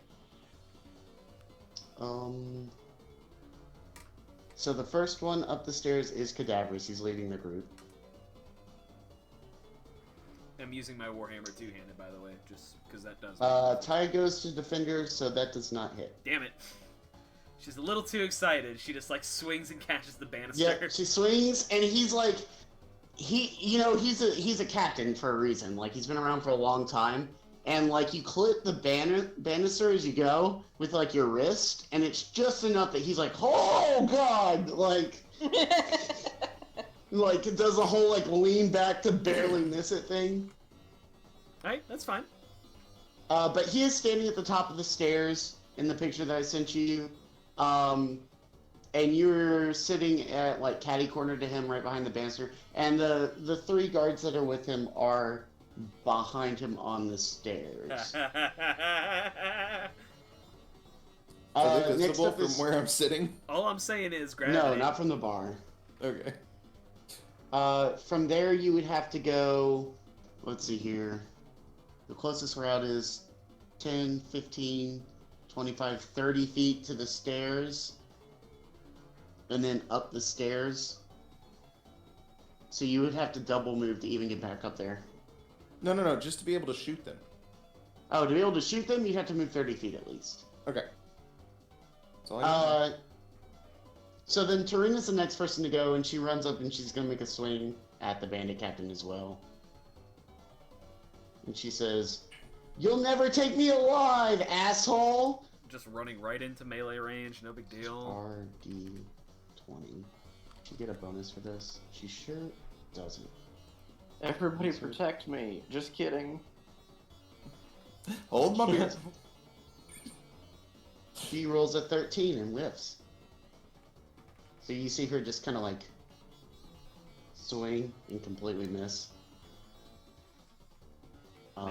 Next up is Roland. Roland, what would you like to do? How's my pint? You have one. It's Do I- pinty. I have And one. out, the bartender looks at you and goes, "Are you sure you don't want to go help your friends? They seem like they're in trouble." And I'm gonna look at him like totally just sarcastic bewilderment on my face. I can take this up there? Is that allowed? It's like, I don't care. And I walk over to the stairs while drinking my pint. He's like, what the fuck? Hey, he paid for everybody's drinks. I wanted one. Man of the cloth. Bitch, I've seen things. And then I'm gonna start sacred flaming some asses. Okay. Is Sacred Flame a save that they have to make? Or is it ranged spell attack. Yep. Spell attack? It's Alright, a dexterity Yeah, saving it's a throw. dex save. Oh, It's a dex save? which one am I thinking? You're then? probably thinking No, of whatever. Fireball. sacred flame is like they are. It's like a beam of light from heaven, type thing. I don't shoot flames out of my hand. The one at the bottom of this, or like the one at the back, rolls a 15. And my DC is. I think it's 14. Yeah, you win. You win today. He hears you like step on a step at the bottom of the step that's really creaky, and he turns around and just kind of pushes himself up against the wall and like grabs his friend, and it just kind of like the angle that you step up at, you're like leaned up against the wall to balance yourself, and it just like hits the corner where it just like splashes up against the wall and doesn't end up hitting anybody. This entire tavern is conspiring against us. Like the tavern building itself. So if they look at me, like if they suspect that I just shot that at them, I'm just. Oh gonna yeah, be like, one of them's coming back down the stairs at you.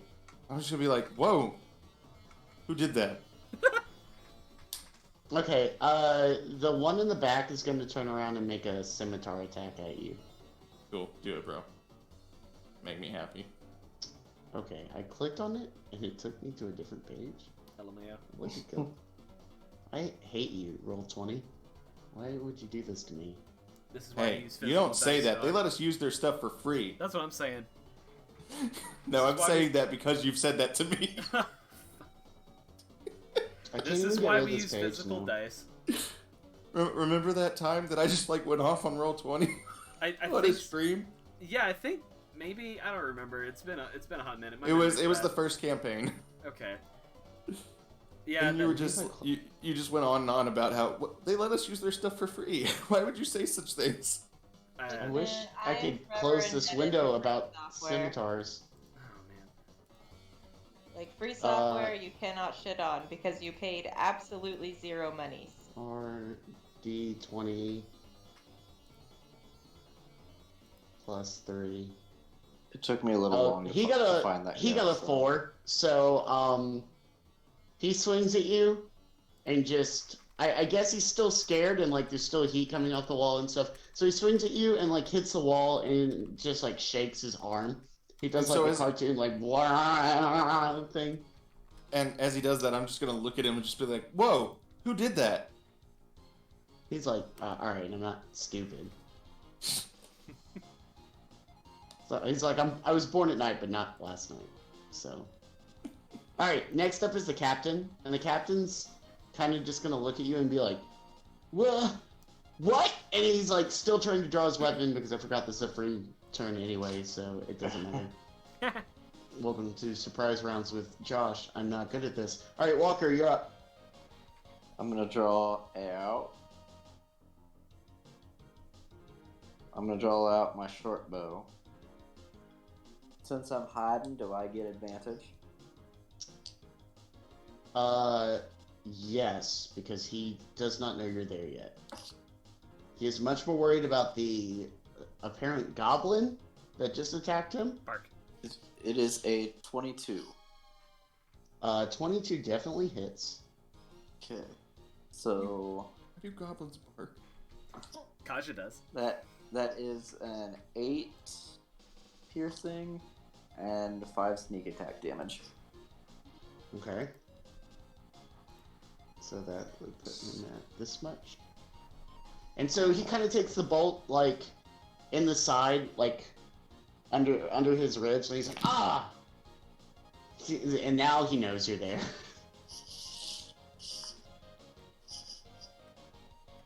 That's Looks my up with turn. Eyes of burning rage. Okay. I can't. Bebop. Level 1 rogue. That's all I can do. Yeah. I remember, don't worry. Bebop quick draws their gun and shoots it at the pirate dude while saying, "Stop resisting!" Oh my god. Alright. Bebop gets a 16. That misses. Wait, really? Wait, Yeah, I does was it? about to say 15 was a tie. Yeah, so that hits, just barely. Alright. Sorry, I looked at his dex bonus and not his... So, 1d8 plus 2 piercing. That is a 7. Cool. Alright, so he takes another arrow, and he's like, all these damn archers, after them! And he's like yelling at the people on the stairs. And Kaja, it's gonna come back to your turn. So, first thing, bonus action rage.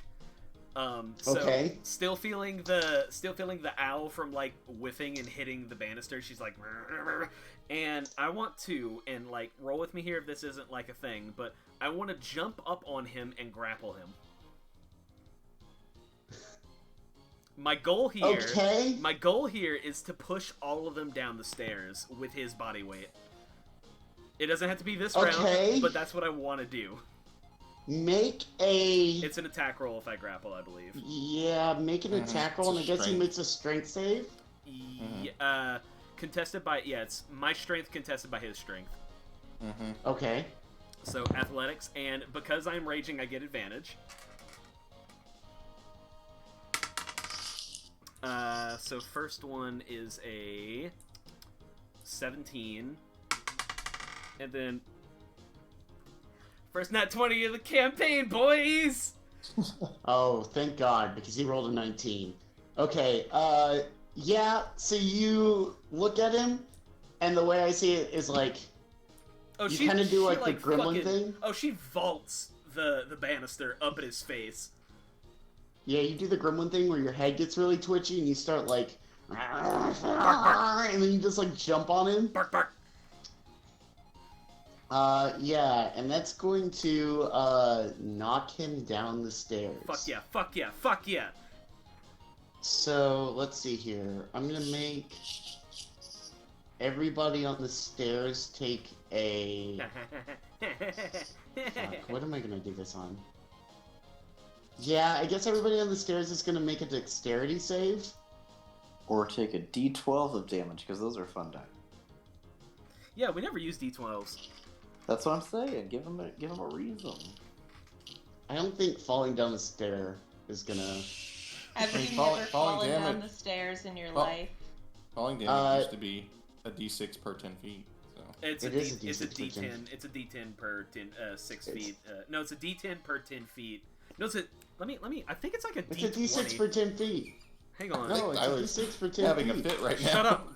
I think you're high because I think I read it's a D6 per 10 feet the other day. Because that's actually It's- relevant coming up soon. But Uh, falling 10 feet vertically and falling 10 feet downstairs are very different injury levels. Yeah, 1d6 bludgeoning for every 10 feet. But I would like to go with Emily saying that, like, falling down the stairs, you can, if we want to equate it, like, I feel it's like at least a Warhammer hit, like 1d8. But you got I thi- multiple.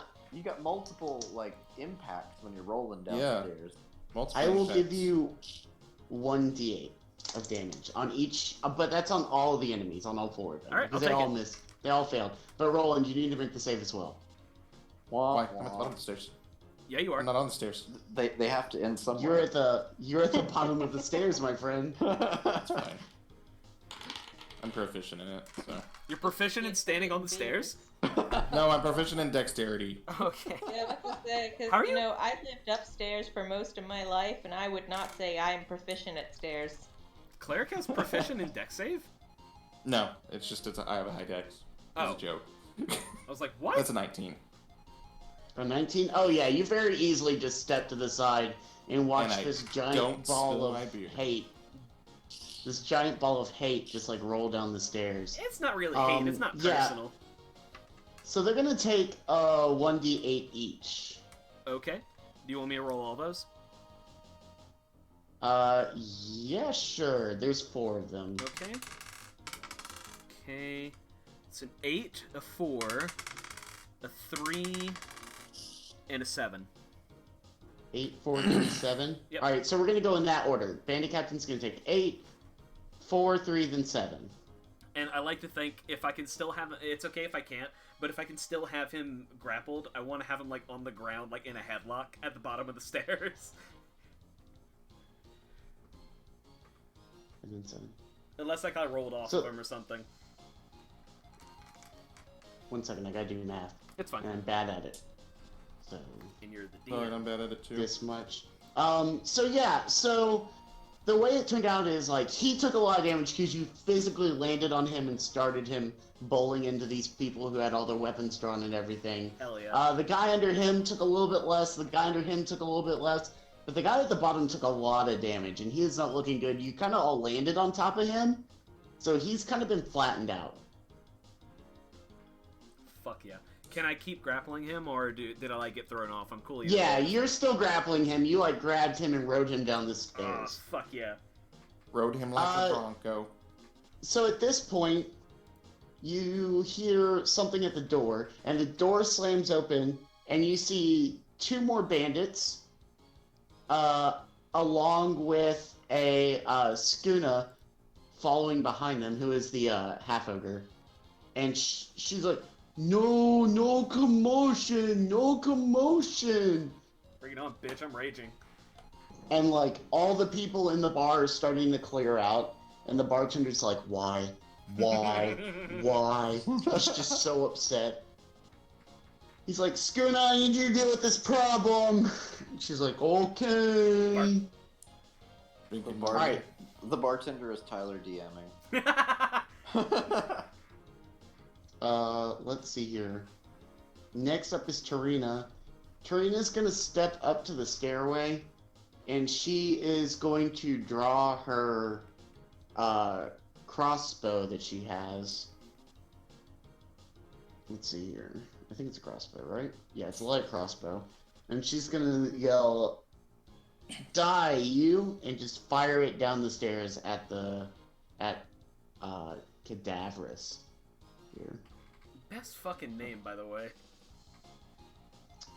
Nobody's caught that the first guy that you met is Captain Zodge. As in, like, General Zod. Oh God! I This actually name means almost did nothing call to him me. Zod. I actually did almost called him Zod, and I was like, no, that's not his name. What is it? Superman. Oh, Emily. she actually critted, so... Fuck yeah. Would somebody be willing to explain the joke? Sorry, it's Zod. Zod Zod is is from Superman. yeah, it's a Superman villain. He's like an enemy from Krypton or some shit like that. I don't know. I don't like Superman. I know nothing about Superman. He was one of the generals. He's a politician from Krypton. Right. He left Krypton before the destruction of Krypton, was kind of floating around in space, and then, like, appeared and was, like, ready to conquer Earth. The only thing you need to know is kneel before Zod. Yeah, basically. Yeah, pretty Kneel much. before Zod. Do your squats before Zod. Work those delts before Zod. Alright, she fires a crossbow bolt straight, like, in between your arms, straight into his shoulder, and he just screams out in pain. Fuck yeah. Alright. I like to think Next that my up- grapple is like my Warhammer handle against his neck, like in a full Nelson. Roland, you're next. So, is he technically prone? Yes, he is prone. So then all hits are All of them are crits? prone. All hits are Oh, crits. that's true, I forgot about that. Alright, so,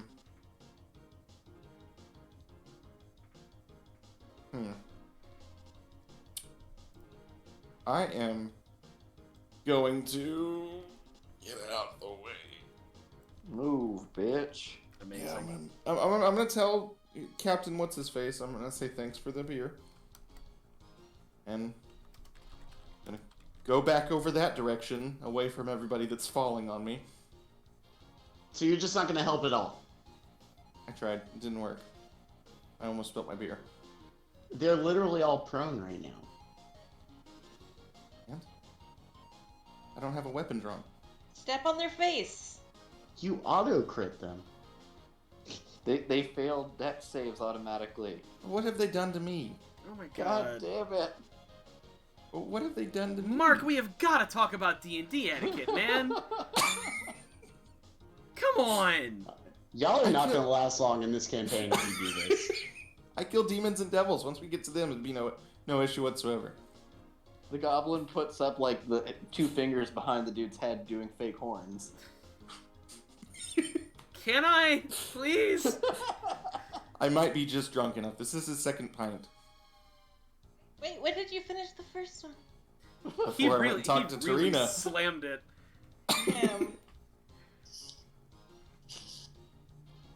Fine. If the party wants me to, even though it's against my character. Oh boy. You're a man of the cloth. How is dealing with evil against your character? They're not evil, are they? If they were evil, I need to know that.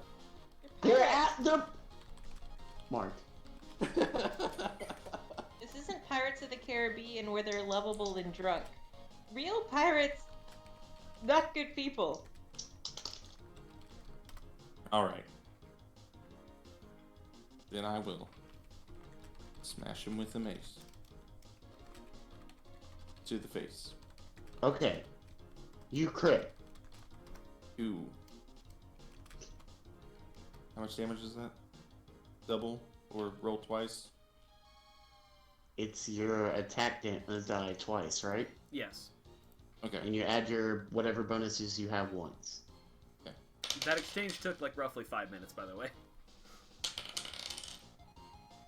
It's, 12. Okay. Whose face? Okay. He takes a good whopping on the side of the head. Bonk. You could say a And wallop. he's like, he's looking worse for wear. The bandits are all going to. Let's see. They're prone right now, so they're all going to stand up and kind of like look around, and one of them is going to attack. One of them is going to attack Roland. Of course. Let's see. Because Roland didn't leave. So Roland stayed. You already attacked them. So he rolled a 15. Yeah, that doesn't hit. Okay. So he whiffs. The other two are going to attack Kaja. Bring it. They rolled a 21. That does hit. All right, cool. Ouch. Barely. It's a scratch. Well, I do have resistance to physical attacks. Yes, you do. Roll that damage. Let's So go. that is 12 damage total. 6. Alright, so you're going to take 6. Down It's to 10, magical boys. damage. It is not magical Don't damage. you fucking start with that shit again. Magic or silver? Alright, Captain is But I going was- is going to do a grapple check. Bring it on, bitch. I still have to contest it, right? Yes, I do. Yeah, you have to contest it. Yoink. Athletics, which I'm profish. That is 18. Well, he failed it. So he is still prone and on the ground. And he's like, "Get this gremlin off of me!" Bark, bark, bark. She's just All right, like next up snarling and is foaming at the mouth. Walker. I'm gonna go over to like the edge of the stairwell on the high end and just look straight down and just shoot straight down at the captain. Okay, you crit. Surprise. Or is it? I think you have to. I don't You know. have to how it hit. works. You I'll have have to to look it hit. up. You have to hit. You have to hit. It's See, this is what I'm talking about, Tyler. We're gonna make a rule thing where we're like, this is the way we play. So that is a 16. You hit him. Okay. So damage is, let's see, 9 plus 4, so 13 piercing damage and 2 sneak damage. Let's see here. Oh, well, so he's rolling around with Kaja on the ground, right? Oh, And yeah. Kaja's got him in like a full Nelson, like Goku style, with Raditz.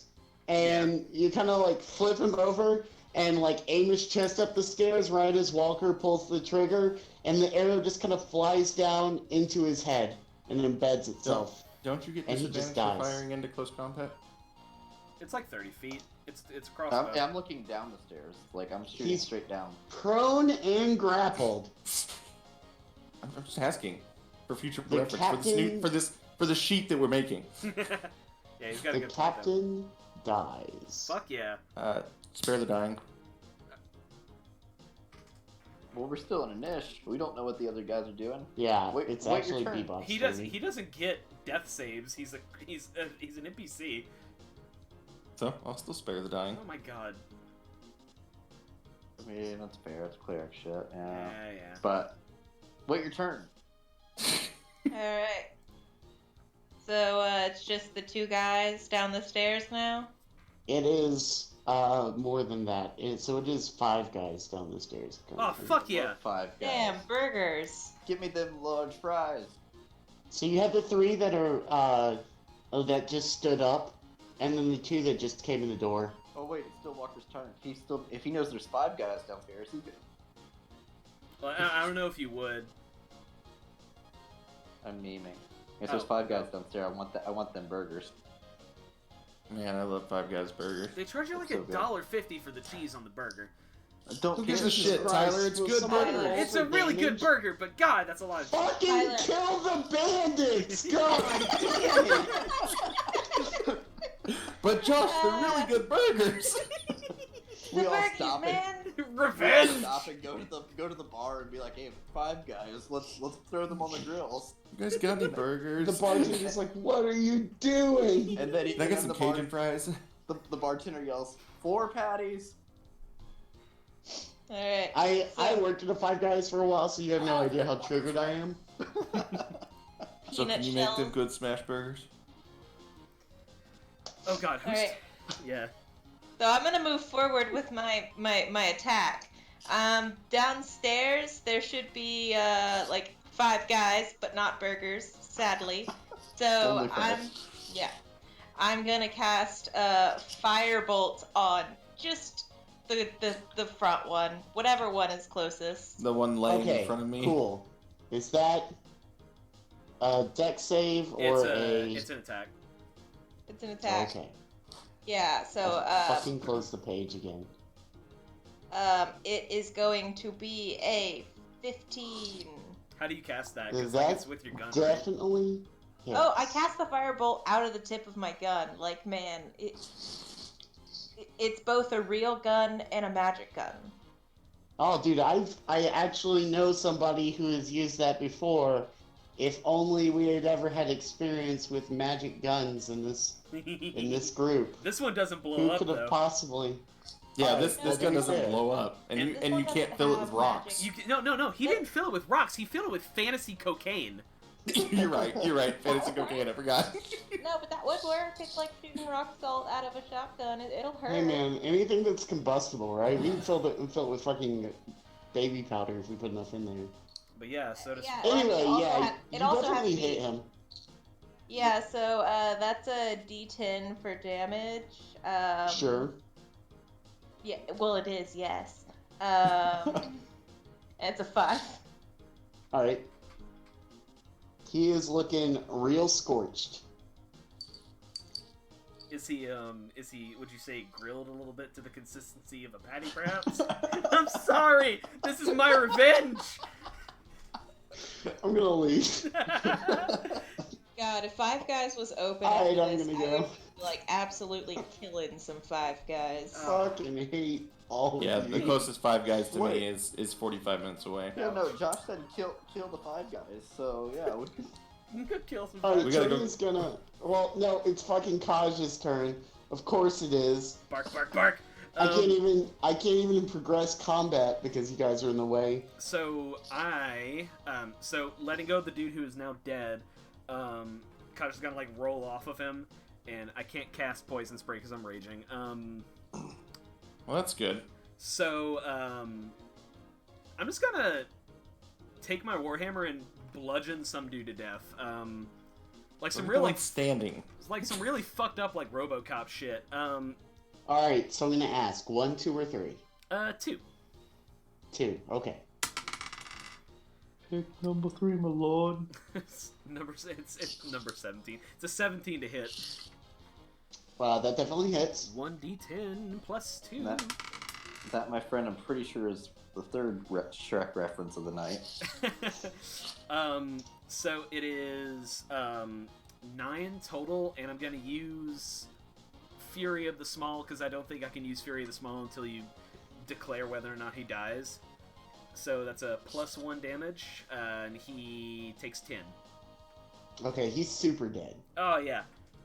You Crush actually it. just walk up and, like, whack him so hard. Like, you jump and whack him in the head so hard his head just, like, pops off. Oh fuck yeah, watermelon. It's like in Fallout.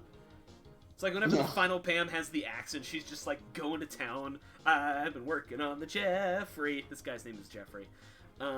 Anyway, that's my turn. Oh, and Okay.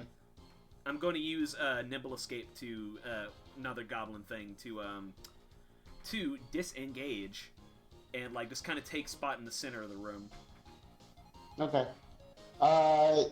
Tarina's gonna come to this. They're gonna take another shot down the stairs with a crossbow. Because she's like, well, this is going better than I thought it would. Fuck yeah.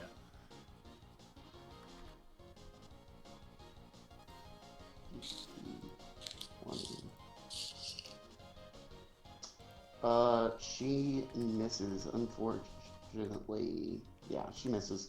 It kind of, she takes a shot and it hits like a shoulder pad and just kind of clangs off the guy's armor. Next up is the bandit's turn. The two that are... Wait, Next. isn't it my turn next? Oh yeah, it's Roland's turn, sorry. You're gonna skip me? Well, listen, last turn you didn't want to participate in combat, so... He's You got guys you made there. me, so I guess I'm participating. Who's not dead around me? Like, So you still have... within arm's reach. the guy who attacked you and one of the guys that attacked Kaja, and then across the room at the door are the 2 bandits that just came in. Okay. Are the guys standing now? Or are they still Yes. Yes, They're they're standing up. Okay. I think it was only that one guy who's prone. It was just the one guy that's left, or No, the two these guys left? these guys stood up and attacked last time. Remember? Okay.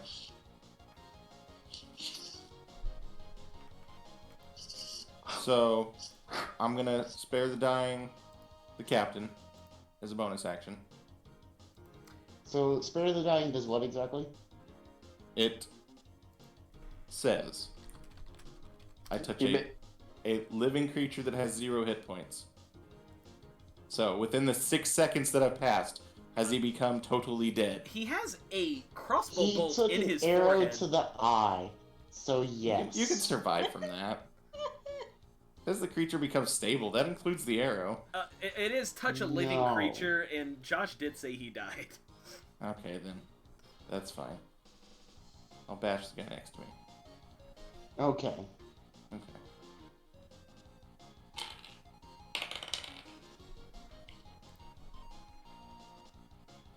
And that's a 20. Okay. Deal your damage. That's 8. Alright. That guy crumples. Okay. Alright, Oh. next is the bandit's turn. Paper assassins. Kaja. Oh. Shit. Oh, I was like, don't mind if I do, but I think there's like 2 other people. No. Does a 16 hit? It does not. Okay. An armored he defense, lists. baby. Skuna is gonna get to move with the bandits, and she grabs the 2 bandits in front of her, and just kind of takes them and goes, "No fighting!" and just slams them against a wall, and is holding them there. Like they kind of just crumple, and she's like holding them by their heads against the wall. Fuck yeah. Oh, well. We all sleep. Walker, it is your turn. There is 1 person left. Okay. Save them. Interrogate them. Find out where their booty is. It was with the girl that stole it all, and now it's gone. Oh, yeah. Redistribute the wealth. Sorry. Woo! Communist I mean, goblin. Well, she gambled it all away, but I mean, yeah. she's gonna know where the boat is. A lowly bandit, and I'm not too worried about. 16 with the short bow. Yeah, that hits. Yeah. And what's the roll for it? It's gonna be a D6 plus 4, and then a D6 for sneak. He dies. Yeah. Because that's a He has 7. 2 It's a- health yeah. points left. It is, that is 11 damage. So yeah, he is dead. He's very dead. Okay, so he crumples to the ground. The 2 that Schooner grabbed kind of fall over, very dead. After she like crushed her head against the wall, and she's starting to walk towards you when all of a sudden the barkeep yells, "No, no, no, not them! The pirates were the problem!" And Schooner just kind of looks around and goes, "I clean up now?" And he goes, "Oh, yes, clean up now." And so she starts collecting dead bodies. Before she gets to the captain, I wanna take everything. You want to loot him? Yep. And Okay, I I am mean- gonna. And what I'm doing is, since we're both at the top of the stairs, once we finish, I'm going to pull out a dagger and kind of like grab Tarina and hold it to her throat and be like, "We held up to our end, now you." She says, "Listen, I'll give you the information now. You more than did your part. With the captain dead, there's no way they're coming after me." Alright then, information, now. She says, "Listen, my information's really simple. I saw some cultists coming and going from a bathhouse. I asked around, and apparently it's been a really common thing for several weeks now. They come and go, kind of in and out, and like they weren't before. So it's really odd that like a bunch of just cloaked, scary dudes are going in and out of this one random bathhouse. I've heard some pretty uppity people own it, so maybe there's something to that. I don't know." Name of bathhouse, location. And she pulls up a map of Baldur's Gate and marks it. It's just an unnamed bathhouse, like a few blocks up the road. Oh hell yeah, love bathhouses. All right. Like- I release her. Kasha like takes a Thank minute to you. like down from rage. It's like take a couple like some breathing exercises. Let's see here. I'm trying to find your treasure for you. Mine? We look Yeah. at Kasha and we're Hey. like, sun's getting awful low, little gal. And she rages again. No, I'm kidding. Okay. Now we have a weird romantic relationship between the two. So let's see here. Tucked in Deadeye's vest is a pouch containing 32 gold pieces Holy and shit. 15 silver pieces. He Okay, also wears let me add that real two- quick. Hold on. I'm a little inebriated at the moment. How many silver? 15 silver pieces. Okay, continue. That's So it's 32 gold, 15 silver. Okay. He also wears 2 gold necklaces. They're 25 gold pieces apiece. damn. And let me- a blackened gold ring with a white pearl set in it, which has a value of 125 gold pieces. Dude. Black, gold, ring. Do I have to write the actual description of the ring, or can I just write it's worth? You can just write how much it's worth. Ring 100. Okay, so it's 125. 125 gold pieces, yeah. Okay. And then each of the other pirates, which there were 5 of, have 6 silver pieces on them apiece. I will take Yeah, I don't care. You guys can have those. I focused on this guy. I won't try to hog it all. I'll take 12 silver pieces. What is it? There's 18 silver pieces remaining. No, there's what 6 times 5 is 30 total. So I took Yes, 12. 18. 18 is left. I'm gonna take 10 because I like nice even numbers and somebody else can have the rest. Okay. And while this commotion is going on too, I'm going to. Sorry, something just crashed on me, and I gotta fix it. You're good. I'm going to kind of slink off to that locked bedroom. okay. I mean, we're looting. Let's do this right, boys. God, at this rate, guys, we're going to be able to buy that attack helicopter very quickly. All right. Dude, I told you there's a ton of money. So you head back upstairs, and people I've are been starting to upstairs. poke their heads out of the little bedroom, but the big bedroom still hasn't opened. I am going to try to pick that lock. Beat it down. Let's see here. E6. I'm pretty sure there is actually a lock on it. I would hope it's a bedroom. It's a locked door with no lock. What kind of block? I guess, yeah, that's true. I guess. It Oh, could be like that's a- the wrong one. This is E11. Sorry. This map is not great. Okay. It's an So 18 you on need my- to make it- 18 on my sleight of hand. Okay, so you successfully unlock the door. Oh, and I'm not telling anybody this. I'm just slinking off. Yeah. So So That's fine. you open the door and immediately run into an old lady who is sitting around topless. All right.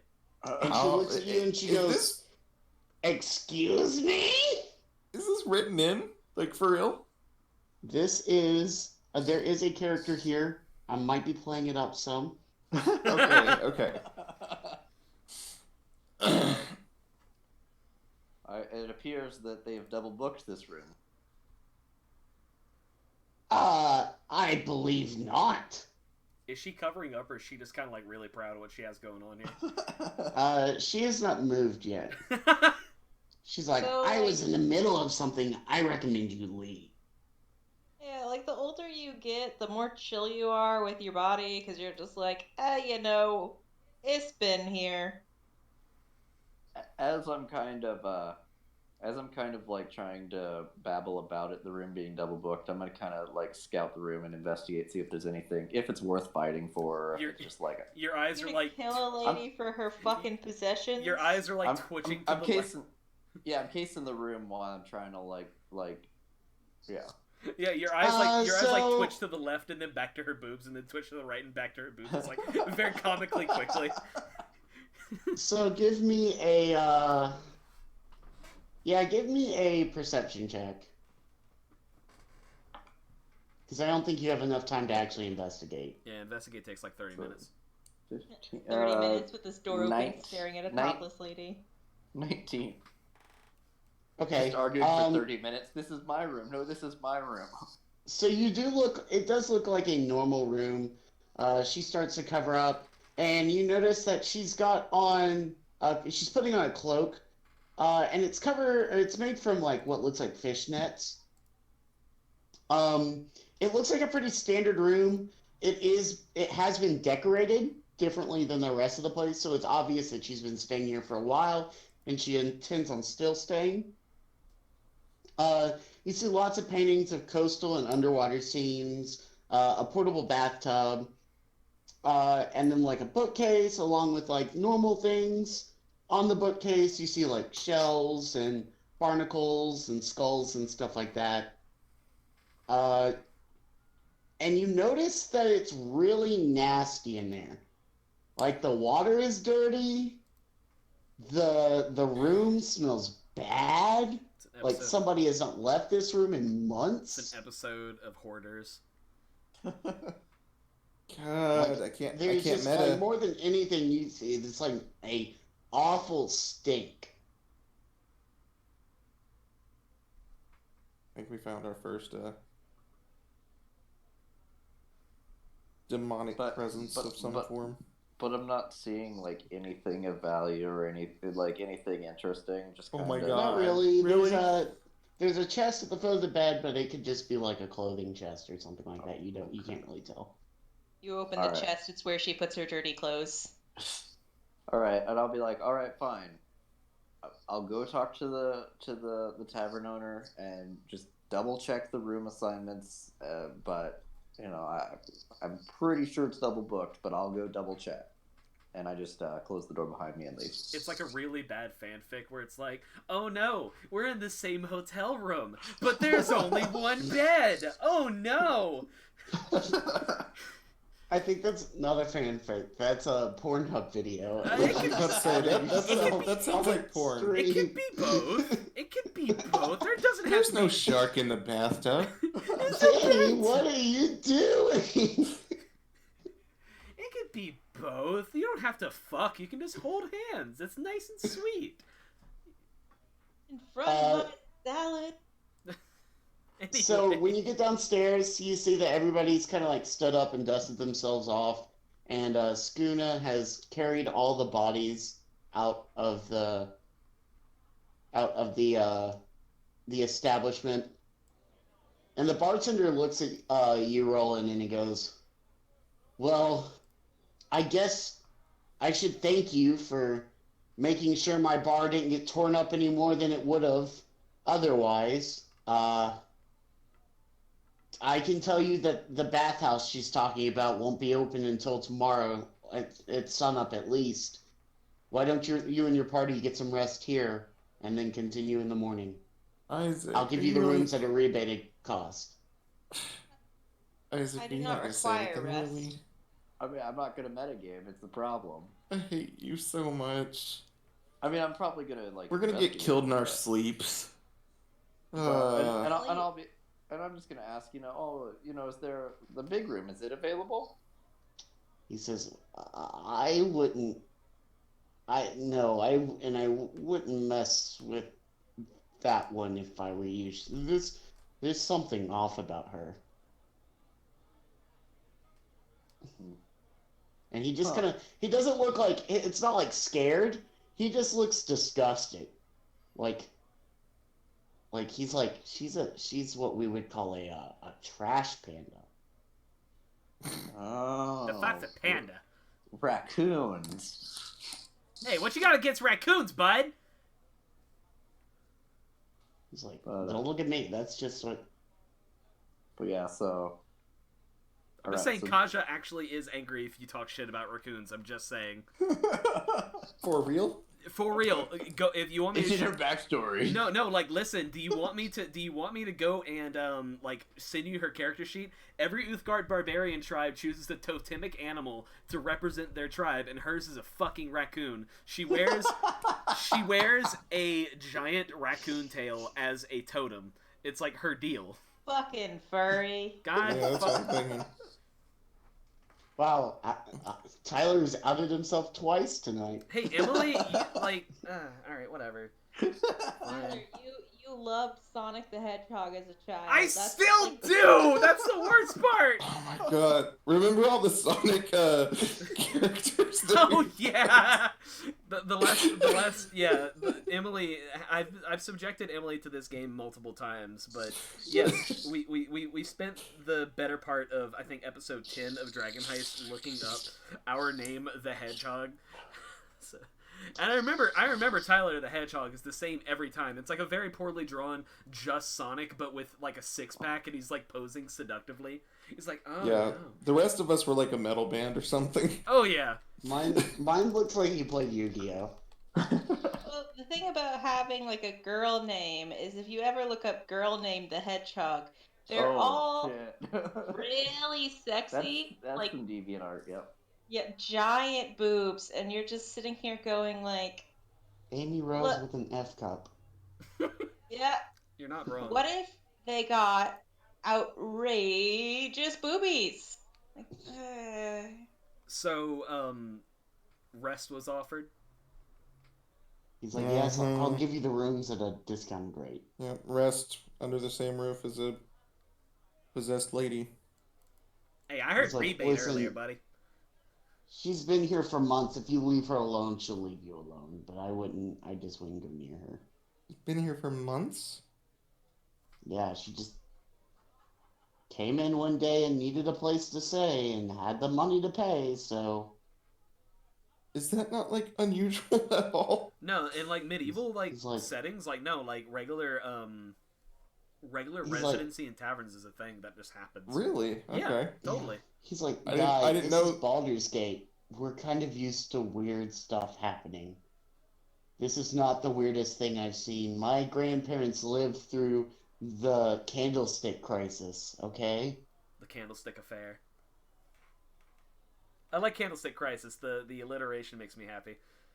Operation Candlestick. No. The Candlestick kerfluffle. Can we just call it something different every time? God damn it, would you just come up with a plan? The Candlestick catastrophe. Let's hit the hay and like go tomorrow. Like fuck it. I ain't gonna turn down a long rest. That gives me another Fury the Small. Does anybody want Yeah. anything to drink before we, call it? I do not require food or sleep. I do Good to want. know, Bebop. Oh wait, I can't do that yet. Never mind. All right, yeah, I'm good to take a rest. Yeah, I'm good.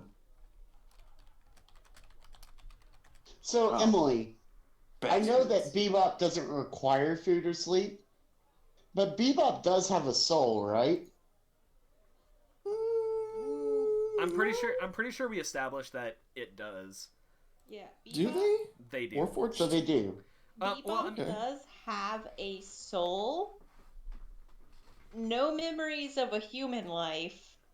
Okay, And that's fine. also, I'm just wondering... like, sleep is not needed or possible. Yeah, but you have to power down for like 6 hours at a time, right? I Or something like that, or go into power like down. a sleep moon. No, they don't. They don't have to at all. Yeah. I don't have to ever, but if y'all are doing a long rest, I don't get to do stuff while y'all are doing all of that. I have to power down in a way like I am going to be motionless, Mhm. but I will be able to see. You're aware. You're alert, but you can't do anything. Right. Yeah. Okay. I can't do anything because it would be super OP for me to Yeah. go off on my own adventure while y'all were sleeping. But like, Yeah. if someone were to say break in, I'm absolutely sure that I could move Yeah. because everybody else would wake up. Yeah. We never Okay. have to take guard duty. No. Yeah, Okay. you're like our own alarm spell. No, Yeah, I'm just wondering, like, my question is, do you think that Bebop having, like, a soul inside of them, whether it be, like, human or gnomish or whatever, has, like, a longing to eat? Like, they don't have to eat or drink, but, like, I at think times they look at food and they go, I I think wonder it's what that physically tastes like. possible for Bebop to do the motions of eating, Yeah, but, like, but but isn't, like, satisfied by it because, like, he's it's one of those obviously things not. of you can't miss what you've never done, and since Bebop yeah. has no memory of it, it's Yeah. just a thing other people do. I It's like just wonder, somebody, like, well, it's like we somebody need who to rides talk about horses their whole where, life, and they yeah. love it, and they do that. But I've never, well, I have ridden a horse, but I fucking hate them. But yeah, if you were to tell me, hey Emily, you can't ride horses for the rest of your life, I'd just go, okay. Yeah, but I just wonder, like, they talk about like Alzheimer's patients who have like no memory of like their whole life.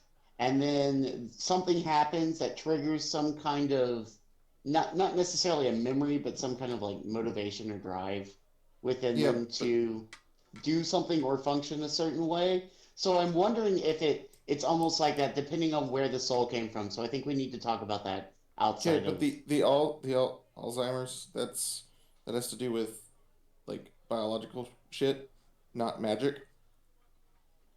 He's got a point. Yeah, I but would that just makes say, it easier. Yeah, we yeah, could. I would Because say then I could like, say, oh, That's probably something the y'all will need to magic's making it. talk about, like in yeah, I would the feel end. like nighttime is a very boring time for Bebop, but that is like the most that they really feel about it is that Yeah, sure. after a while things stop happening and you get bored. Okay. Okay. So are we sharing rooms? We pairing off here? We all in I one believe room? there are enough rooms for everybody to have their own room. 1, 2, 3, 4. Yeah, there's enough rooms for everybody to have their own room. Kaja snores. Can I sleep in the same room with the robot since it doesn't sleep? That way Sure. I don't have to worry about dying in my sleep. If the I was robot just doesn't have a thinking, problem with that. I was thinking I was just gonna sit in like the main room where like everybody else's doors lead to. That's actually probably the best idea. Are there windows in the rooms? Yes. They're on the outside of the building on the second floor. Just So everybody has a nice little window, and How about they draw up a bath for you, and for your comfort, like I will sit right outside of your door, but I will be keeping an eye on everyone's door. I mean It's that's called, fine. That's fine. yeah, it's called Sentry's Rest. Like I'm literally just gonna sit there as a sentry. That's fine. I don't particularly trust sleeping in unusual places. Welcome to adventuring, bud. All right. If you think I this feel is like there's weird, probably been something in Roland's past where he's gone to sleep and woken up to God knows what. You want to talk about that? We have a literal amnesiac in our group. I'm just saying, like when you go hunting demons and devils, I mean, you're gonna find them. His entire backstory is just the game Diablo 2. Pretty much. I did choose as soon as you said this city is basically Tristram, I was like, yep, that's where Mark's from. Yeah. Mm. That was like the easy. You should have just sent me that one. Well, You I went like chronologically as I thought about them. Basically, it's That's Diablo 2, Supernatural, and Constantine. I will pretend I didn't hear Supernatural. Why? Nothing. I'm kidding. So You to wanna fight me? metagame just a little bit, since we're having a long rest, let me tell you about this encounter. Right. First encounter of the campaign. You're at level 1, right? Right. Mm-hmm. They threw a bandit captain at you Yeah. with 65 health, Yeah. and that was supposed to be 7 other bandits, and they were all supposed to come at you at once. This is awesome. I think they realize that like a lot of people will like, because Kaja starts off with 17 armor class without wearing armor. And I think Bebop has 17 AC without any armor because Bebop can't wear armor. Yeah, armor will do nothing but decorate me. Yeah, I mean that's fine. It just it's like a I did the math and stuff. It's like a challenge rating of like 4 or 5. Yeah, which is Like- like, and you have to remember that challenge ratings apply to a group of 4 of that level. So Yes. Mhm. that's awesome. So, get ready, boys, because, wait until you see this next one. I mean, hey, in our defense, we very creatively approached that, and thank you for letting me use the environment, because that is you did way better than the group I watched do this on stream. Especially since I didn't do anything. Really, though. Tarina, so, like, the captain targets Tarina the whole time, and she is a normal level 1 bandit. Oh, boy. So she has 11 health. Oof. So the captain can literally one-shot Tarina. God. She has What one more is health this than thing? I do, so Yeah, to be fair, yeah, we're all level 1 too. We could all die. Yeah, Speaking of which, I gotta see when we level up, because it's all... I mean, it depends on if you want to, like, run milestone like we always do. It is milestone. It's laid out. It's like, you should be this level here, you should be this level here. Right. I just can't believe I got to RKO a pirate captain. Like, that was great. We can keep going a little bit, but the next section is supposed to be done at level 2. So, I mean, we've got some RP stuff before we get into the next section. Yeah. So if we want to do that tonight, we can do that and then start this giant-ass dungeon tomorrow, or next week. Can I do my Eyes of the Grave as I go to bed? I gain the ability to occasionally sense the presence of the undead. Sure. So it's within 60 feet of me. Sure. To be fair, like, this might sound silly, but the first thing I was going to have Kaja do is try to do her Detect Magic, but I forgot I don't get that till level 3. Mark, you activate it and you sense nothing. Cool. I'm good. We just have to check, man. Can I also cast Detect Evil? Sure. Kaja starts glowing. Yeah, through the wall you see a little goblin-shaped glow. I'm not surprised about that. Neutral evil, baby. Also, Tarina has bolted. She's gone. Bye, bitch. She said, I'm gonna, cut my losses and get the hell out. Sounds good. Okay. Kaja just goes to sleep. Yeah, so y'all get a long rest, so you get all your stuff back. And you wake up the next day, nice and refreshed and everything. You walk downstairs, they supply you with breakfast. It's just like something simple, like an apple, or like half a loaf of bread and a slice of cheese, and then like a thing of mead. I was gonna say, can a girl get a ham shake? Like, it's very simple. God. He's like, hey, you barely paid for this, so. Nibble on my shitty eggs. Yeah, I'm gonna get those Cajun fries. Yeah. Hey. He's like, Can I get a large Cajun fries with half the fries just in the bag? He says, get out of my bar. Bye, buddy. We'll see you next week. One order of Cajun fries is enough for the whole party. Out It really of my is. tavern. So much fries. Already out of the bar. And free Spooner freaking comes peanuts, boys. And as you're getting ready to leave, and she's like, job's done. You did real good there, buddy. Slap her on the knee. She says, oh, I didn't even see you there. Is that like a tiny joke, buddy? Like, we're gonna have to square? Like, what's up? She says, joke? No, I didn't see you. Who told joke? I want to laugh. Kaja, like, does the thing where she points 2 fingers at her own eyes and then back to her.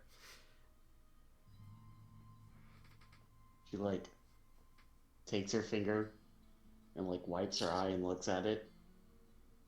She's like, I don't get it. Bebop walks up to this interaction, picks up Kaja, and keeps walking. Kaja does not Okay. fight it. can I just Kaja... imagine Kaja, like, with her arms crossed under Bebop's arm sideways, and she's, like, pouting. She's pouty about it. Unless she can ride on Bebop's shoulder. Look, it's like when you see your cat, like, fighting with, like, fucking anything else, really. Mm-hmm. And all you can do is, huh? Pretty much. Alright, so you set out for the bathhouse. You've got it like drawn on a map with a little X, and it's several blocks up the way towards the upper city. It's kind of along the wall that separates the upper city from the lower city. So we're not necessarily in nice Baldur's Gate yet. We're still in like the slums basically. But it's like the nicer side of the slums, you know? This is like the place that all the rich people on the upper wall go to, like, oh, let's spit on the poor for breakfast. Exactly. They're like, you can like see the wall from there, and you're like, as you're looking, you see somebody, like two people standing up on the thing, and a little something comes off and hits, and it like falls, and you hear it go clang, and somebody goes, oh, and on top they go, oh, good show, Sir Reginald. Oh no. Oh no, that's some fucking like Monty Python shit. But oh man, Emily, I'm gonna have to tell you about the many disguises of Luthier after this, because Sir Reginald is a thing. Okay. She's gonna have to. It's gonna be really interesting to see her like get all her multiverse jokes. Yeah.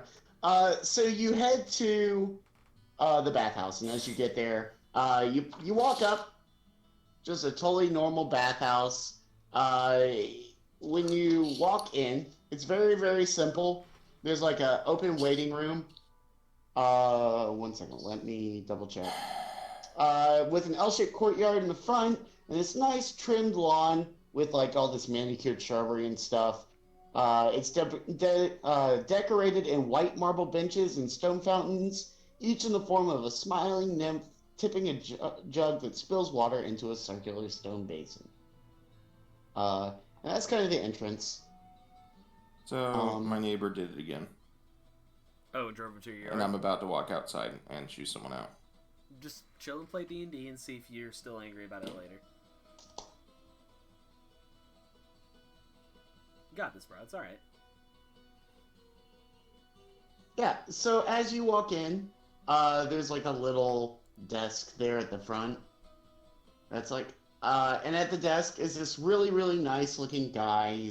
He's pretty clean. He's wearing like one of those monk robes. It's a very calming and relaxing place.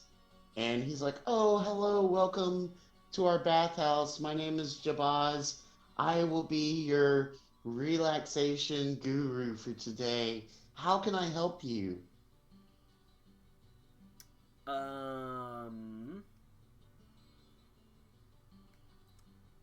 Does anyone else want to make it? Well, okay. Walker's a sneaky boy.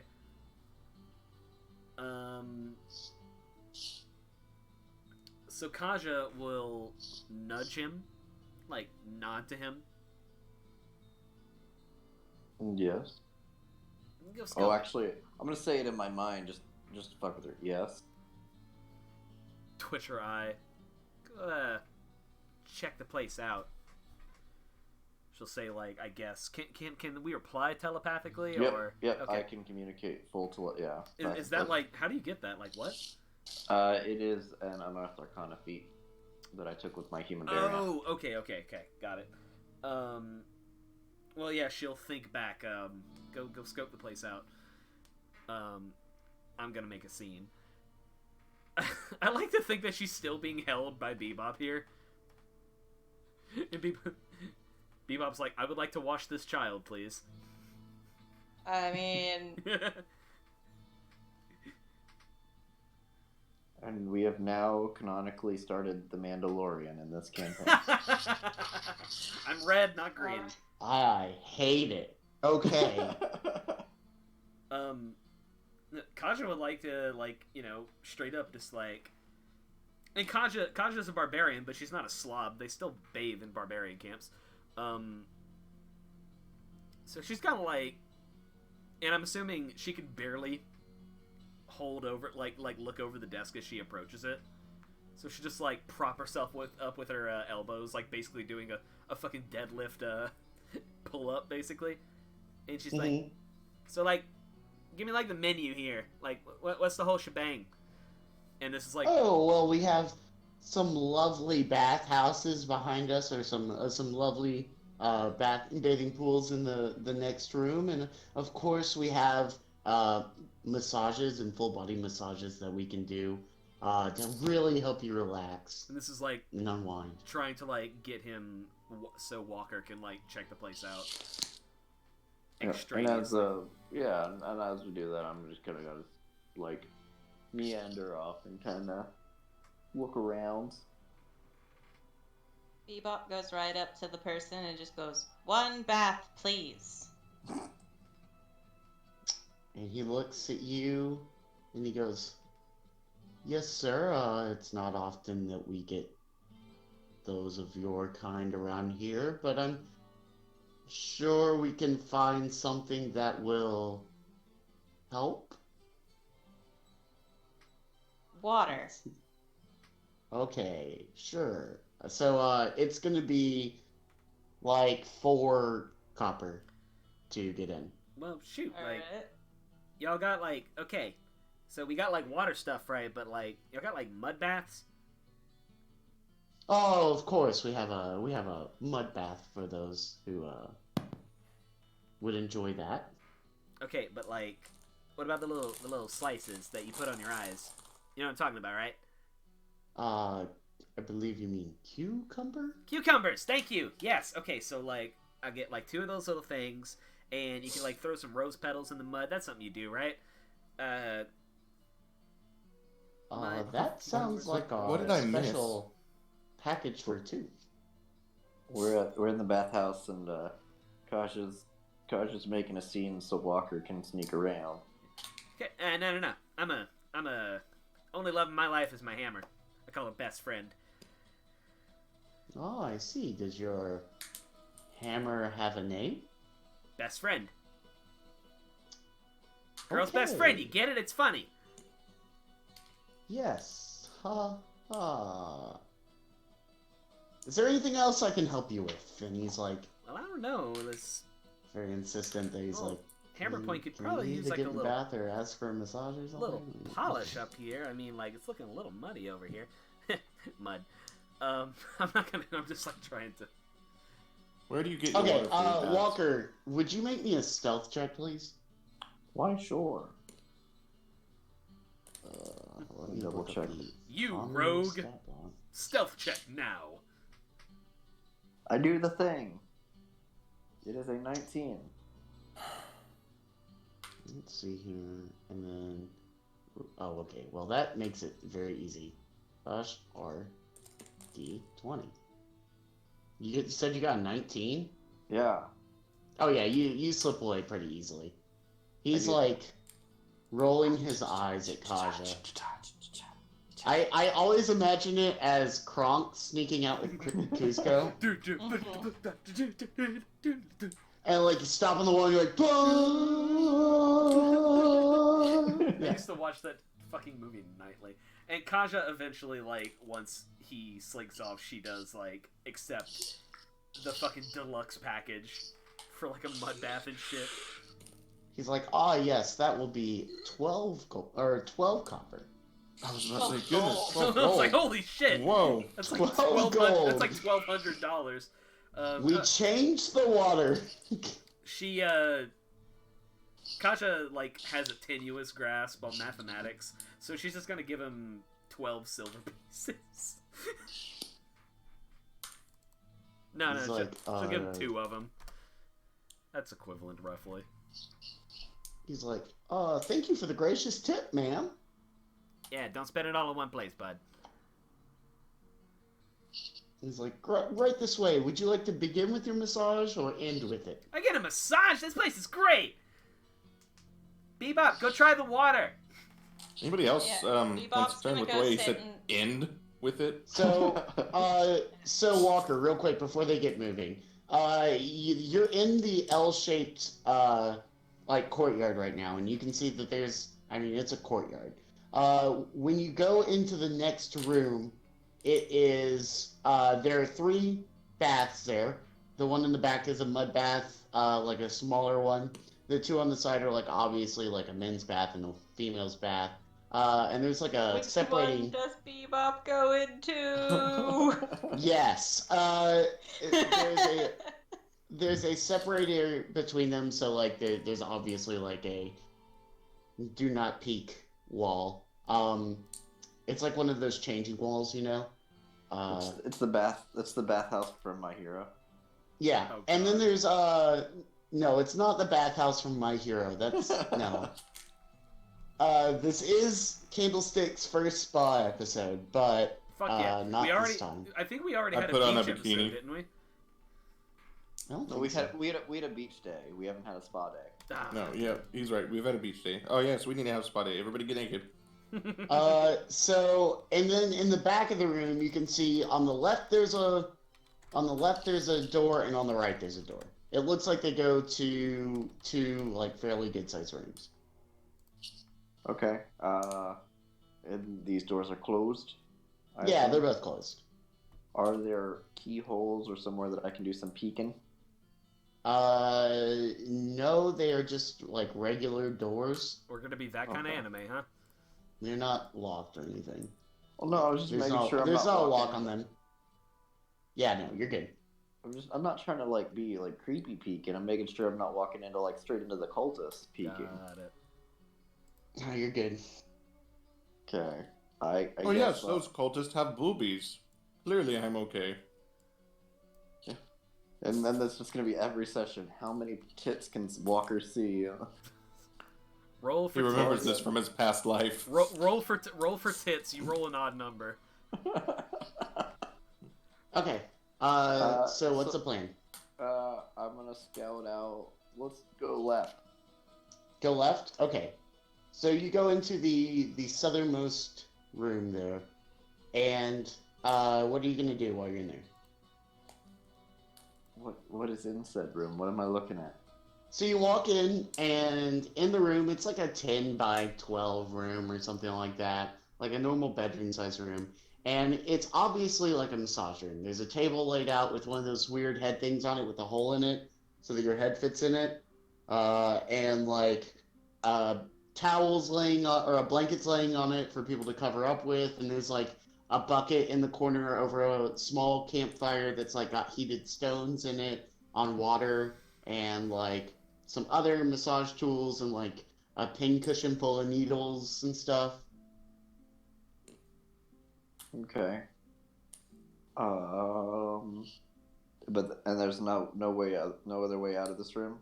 Nope, no way out of this room. No, there's a window on the back side of the thing across from you, but it's like a decorational window. It's really thin and really tall, so it's not like something that you could get through physically. Okay.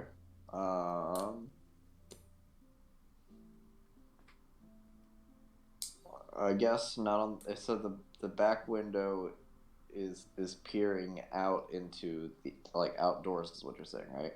Yeah. So Okay. real quick, I'm gonna ask: do you want to do a quote unquote long search of the room or a short search of the room? We'll describe a long search as like 5+ minutes, and a short search is like a minute. You said it's 10 by 12. Yeah, it's 10 by 12.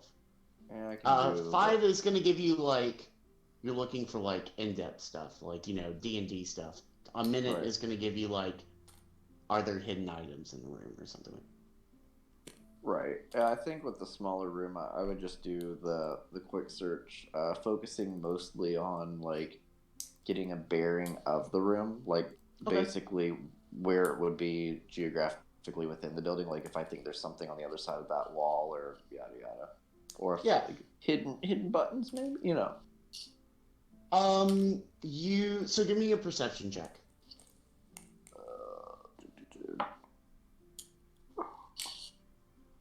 I think it's 12, but let me double check.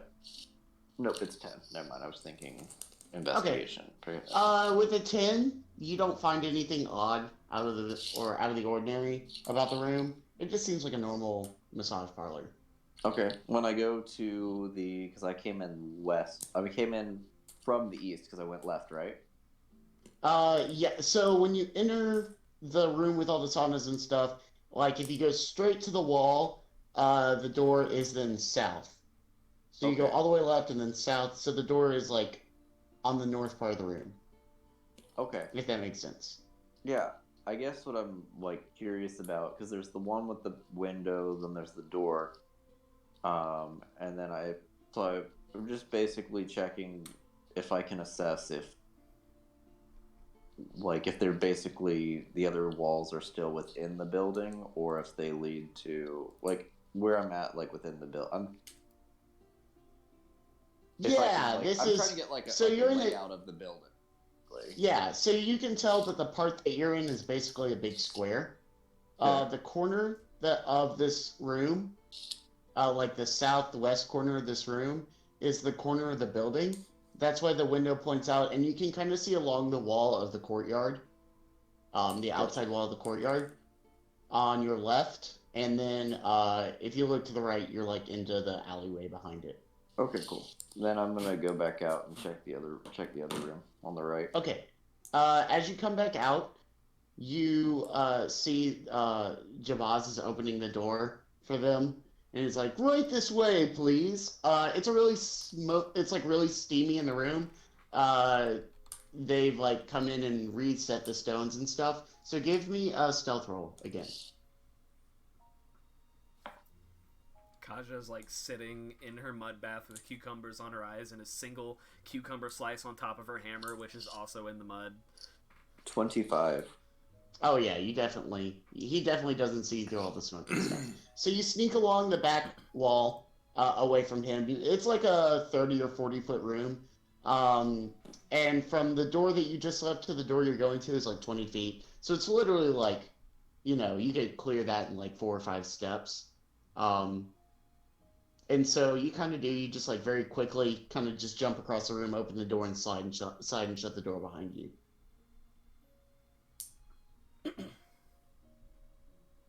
Cool. Cool. What does this room look like? It is another massage parlor. Okay. Do I notice any differences?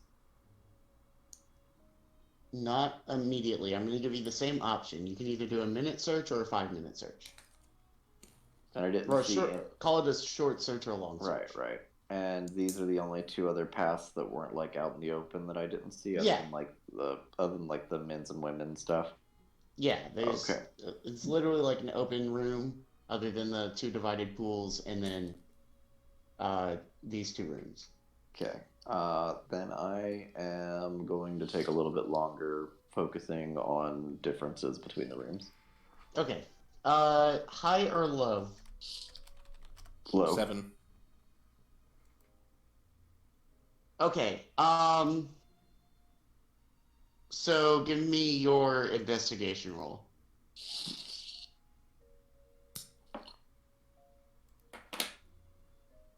14.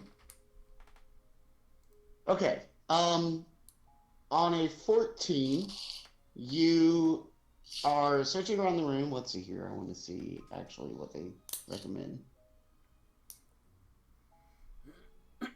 Yeah. So as you search around the room, you're going around, and all of a sudden you get this like really, really bad smell coming from one of the corners.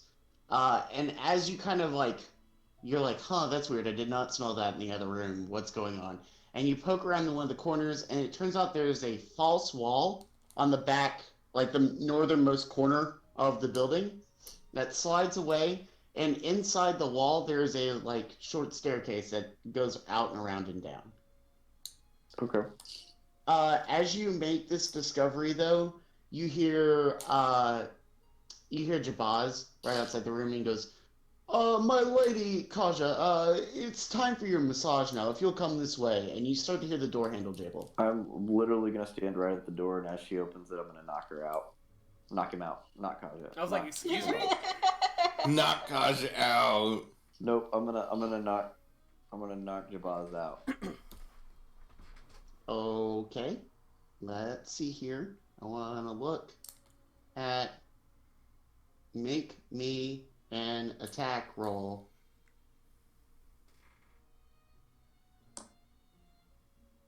That is a 13. Okay, so you hit. Give me damage, and we'll call it non-lethal. I mean, I'm just hitting like I guess with like the hilt of my dagger or Yeah, something. So yeah, would it be like it's not. would it be an unarmed? It would be unarmed, right? No, it's the same attack. You just say it's non-lethal, basically. Oh, I mean, I wasn't attacking with a weapon. I was just trying to knock him out. So it'd be like an unarmed strike. It's still just it's literally in the rules. It just says if you want to make non-lethal damage, you just have to declare that you want it to be non-lethal. That can mean you hit it with the hilt of your sword, or you backhand him with the sword, or something like that. Or like it can literally be anything. Like you take your crossbow and bash him over the head with it. Like Gotcha. Okay. I was thinking it was just gonna be an unarmed strike, be the 1 damage, but yeah, no, it'd be 6 if I need like dagger. Something. okay, yeah. So you basically just take your dagger, and as he comes in, you just smash him over the head with it. And Kaja's just standing there, like wide-eyed and with her mouth open. No, hey, no, she's smiling. Don't say things that I don't say. No. And I think she'd be like, "That's not fair." Like in her head. She's in her towel, with her hammer still like strapped on her back, of course. And so I'm just gonna drag the body in and kind of put it in the corner. All right, cool. And then give the like motion to the rest of the party, like, "Hey, come back here." Was that the only person? Yes, that is the only employee here right now. Remember, it's still early in the morning. We don't expect they're not expecting a huge crowd right now.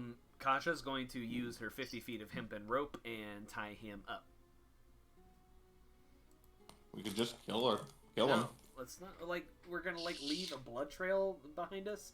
Man of the cloth, a Hellmite. Literally, your god would take away your powers for doing that. I was joking. I can never be sure with you. Give me reason to believe you. I'm kidding, but oh god. I'm all about balance, man. But anyway, yeah, no, tie him up, rope, just in case he wakes up. Okay. Does this while in a tie him towel. I'm talking about Walker, apparently. No, I'm talking about the guy that we knocked out. Okay. Cool. Next. All right, and we're all like back together now. Like you guys came and followed. Yeah. Okay. Well, then I say we venture down to the smelly place that smells smelly. Smelly place that smells smelly. Yeah, and you notice when you opened it up, you were like, "Oh my god, this is awful. It's just the worst." Yeah, a stinky place in a bathhouse is a very questionable place. The entrance into Avernus. Smells like sulfur. That's weird. Just in the bathhouse. Is it a similar smell to the old lady smell, or a different old lady smell? No, this doesn't smell like somebody who hasn't washed in a week. This smells like just like rot, like Gotcha. just bad, like a landfill almost. So this doesn't smell dirty. It smells. I mean, yeah, dirty is unnatural. One way to describe it. Like it sounds like. No, I would not describe it as unnatural. I would describe it closer to rancid. Yeah. All right, marching order, boys. Kaja in front. Fair enough. I mean, I got that squishy, so I'm gonna be in the middle. Why are we going down here? I mean, where else would a cult hide? I mean, I guess. But why would they want to hide in this gross, disgusting smelling place? I don't I mean, know. maybe they're sacrificing things. And... Yeah, I don't know. Maybe there's dead stuff, or what do cults do? They don't get together to wash themselves on the weekends. They do crazy demon shit. Okay, can I use my ability? Oh, you have to specify, bud. Or The detect undead ability. oh yeah. From here you don't detect anything. Okay, it's the range is within 60 feet of me. That isn't behind total cover and isn't protected from divination magic. Just giving you. Yeah, I mean total cover could be like a door or a wall. You don't. Well, yeah, that's what I'm saying. Like I'm just giving you info. Yeah. Yeah, We you go. did We it? take the first. Nothing. We take the first step, and a zombie comes out. Surprise, motherfucker! It's like evil, evil. Evil. Would you say that zombies are truly evil though? They're like They used to roll them as chaotic evil in old editions. I think they're just confused. But now they are Right. usually rolled as unaligned. yeah. I feel like unaligned probably is correct, or some kind of neutral. Like they didn't choose to come back and kill people. Well, there's a difference between true neutral and unaligned, because true neutral implies that you care about things. Oh yeah, that's like, true. they I don't- doubt zombies care about anything. They don't have any loyalties or beliefs or motivations, really. I'm Well, I would neutral. argue that most of them don't have free will. So I'm neutral hungry. Like that's my alignment. all right, so we're going down into the stinky place, right? Yep. Yep. All right, as you descend out of the bathhouse and into this chamber, it steadily gets darker and darker until we are in pitch black. I cast light on my shield. Okay, cool. That fixes that problem. Dark Because I imagine everybody else has dark vision of some kind. I don't. I I do not. Yeah, I don't think Warforged get but you can. Warforged does not get dark vision. No, but Wow. I can tinker an object and make it glow for like an hour. Just do it on your glowy eye. Just tinker your own eye. Just tinkers a Yeah. glow stick out and Yeah. raves. Ah, yes, the raving giant. Yeah, so I think 3 of us don't have dark vision. All right. Well, you got a glowing shield, so this will be Yeah, fun. glow shield. Okay, so as you descend, Roland casts light on his shield so that everybody can see a little bit better. And when you get to the bottom of the stairs, you realize that you are very obviously in a sewer. It is very smelly. There is water covering the floor, and it's about 2 feet deep. Now, real quick, remind me, Kaja, how tall are you? 3'3". Ooh. Yeah, so You can keep your head up. moving here for you is going to be moving through rough terrain. You were swimming in gray water. Hey. I pick her up and Yeah, I put her on thank my you. shoulders. Yes. Okay, yeah, that's fair. I will say that since you have to also move through the water, and you have to carry somebody else, you are gonna get we'll just say it's like a -10 penalty to movement. Okay. Maybe. I mean, I am a robot and I weigh like 300 pounds. And they do so, get like, Yeah, but, Warforged also what do what get is a like 40 extra pounds maybe not only on that. top Yeah, of my but, like, 300? Not Is only this- that, I but mean, think, like, have you ever tried to walk through water? Yes. And especially Okay. like 2 feet of water? Like, I guess. even what- if you're 7 feet tall, this is gonna be like to clarify, is this like movement speed or traveling? movement speed, not traveling speed. Well, because I was gonna say, because I think don't Warforged get this they count as one size higher for their carrying or something like that. No, never mind. Okay, never mind. That's if you go as a Juggernaut. And Yeah, so Bebop is with an carrying envoy. him and having to move through the water, I think if you want to be able to use items and weapons and stuff, you're gonna have to take a penalty to movement. Hey, you know. it'd be like I that. don't agree, but I'm also not the DM.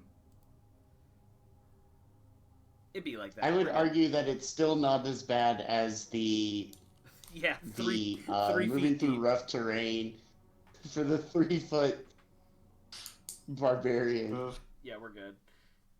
This is fine. Yeah, but I mean, do you really owe this barbarian anything? Don't be the Sith guy. Like, Do I owe this barbarian anything? No. Do I want to wait on this barbarian to trudge through shit? No. All right. These I are accept both it. fair points. Okay, so you have found our next dungeon. I would argue that this is a good place to stop for tonight yeah. because we need to level up to level 2 anyway. Yay! Did it, So- boys. I got a massage I get fun things at level 2. I got a massage that was so good that I leveled up. Well, you didn't get a massage, is the thing. Aw. In fact, Walker Also, stopped you took from a getting a nice massage. bath and then covered yourself in shit. Yeah, we can just go back up and take another bath. Well, I mean, you knocked somebody out and tied him up. And Can do you I go back up need and do take I another need bath? his help to take a bath? Fair enough. Okay. So my channel is super fun. Your YouTube channel? No, my plug? channel Divinity. Oh, yeah, I know your channel Divinity. It's fucking cool. Oh man. It's so because I played a Grave Cleric. Vulnerability. I played a Grave Cleric very briefly. I loved her How many? so much. You get channel Divinity once a day right now. I think it's twice. Is it twice a day? Hold up. I think it's like I think it's paladins are once, clerics are twice. yeah. I'm pretty sure clerics get it twice. Oh, okay. I don't think it's gonna matter. I'm looking at this dungeon right now. My boys, that is an extra 15 hit points. I'm at 29 now. Get tanky, boy. Oh yeah. You're gonna need it. And I'm doing okay. I got 18 for a rogue. Like I'm cool with that. that's pretty fucking good. I got reckless attack, so I can do disadvantage to. Well, I can take advantage and give disadvantage or whatever. And danger sense, so I can be danger zone. So if I'm not blinded, deafened, I get advantage on dex saving throws versus traps and spells I can see when not incapacitated. Second level for rogue is either like one of the worst levels or one of the best levels, depending on how creative you can be with cunning action. Oh yeah, fucking cunning action's like your big deal. I like how goblins get like a tiny cunning action like off the bat.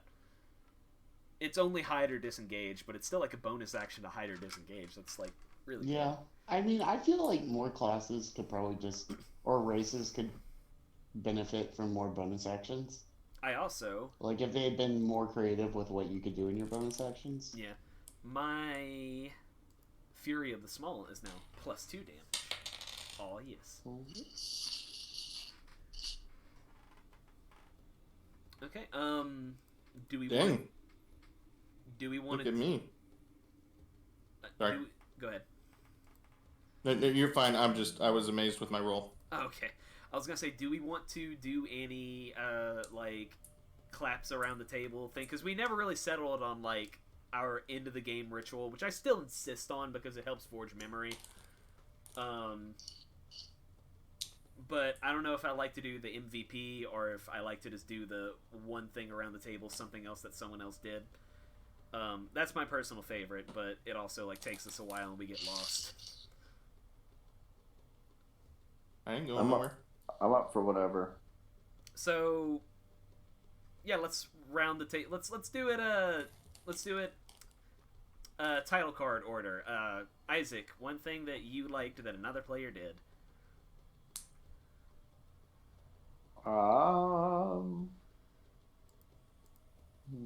What would I say? Let's go with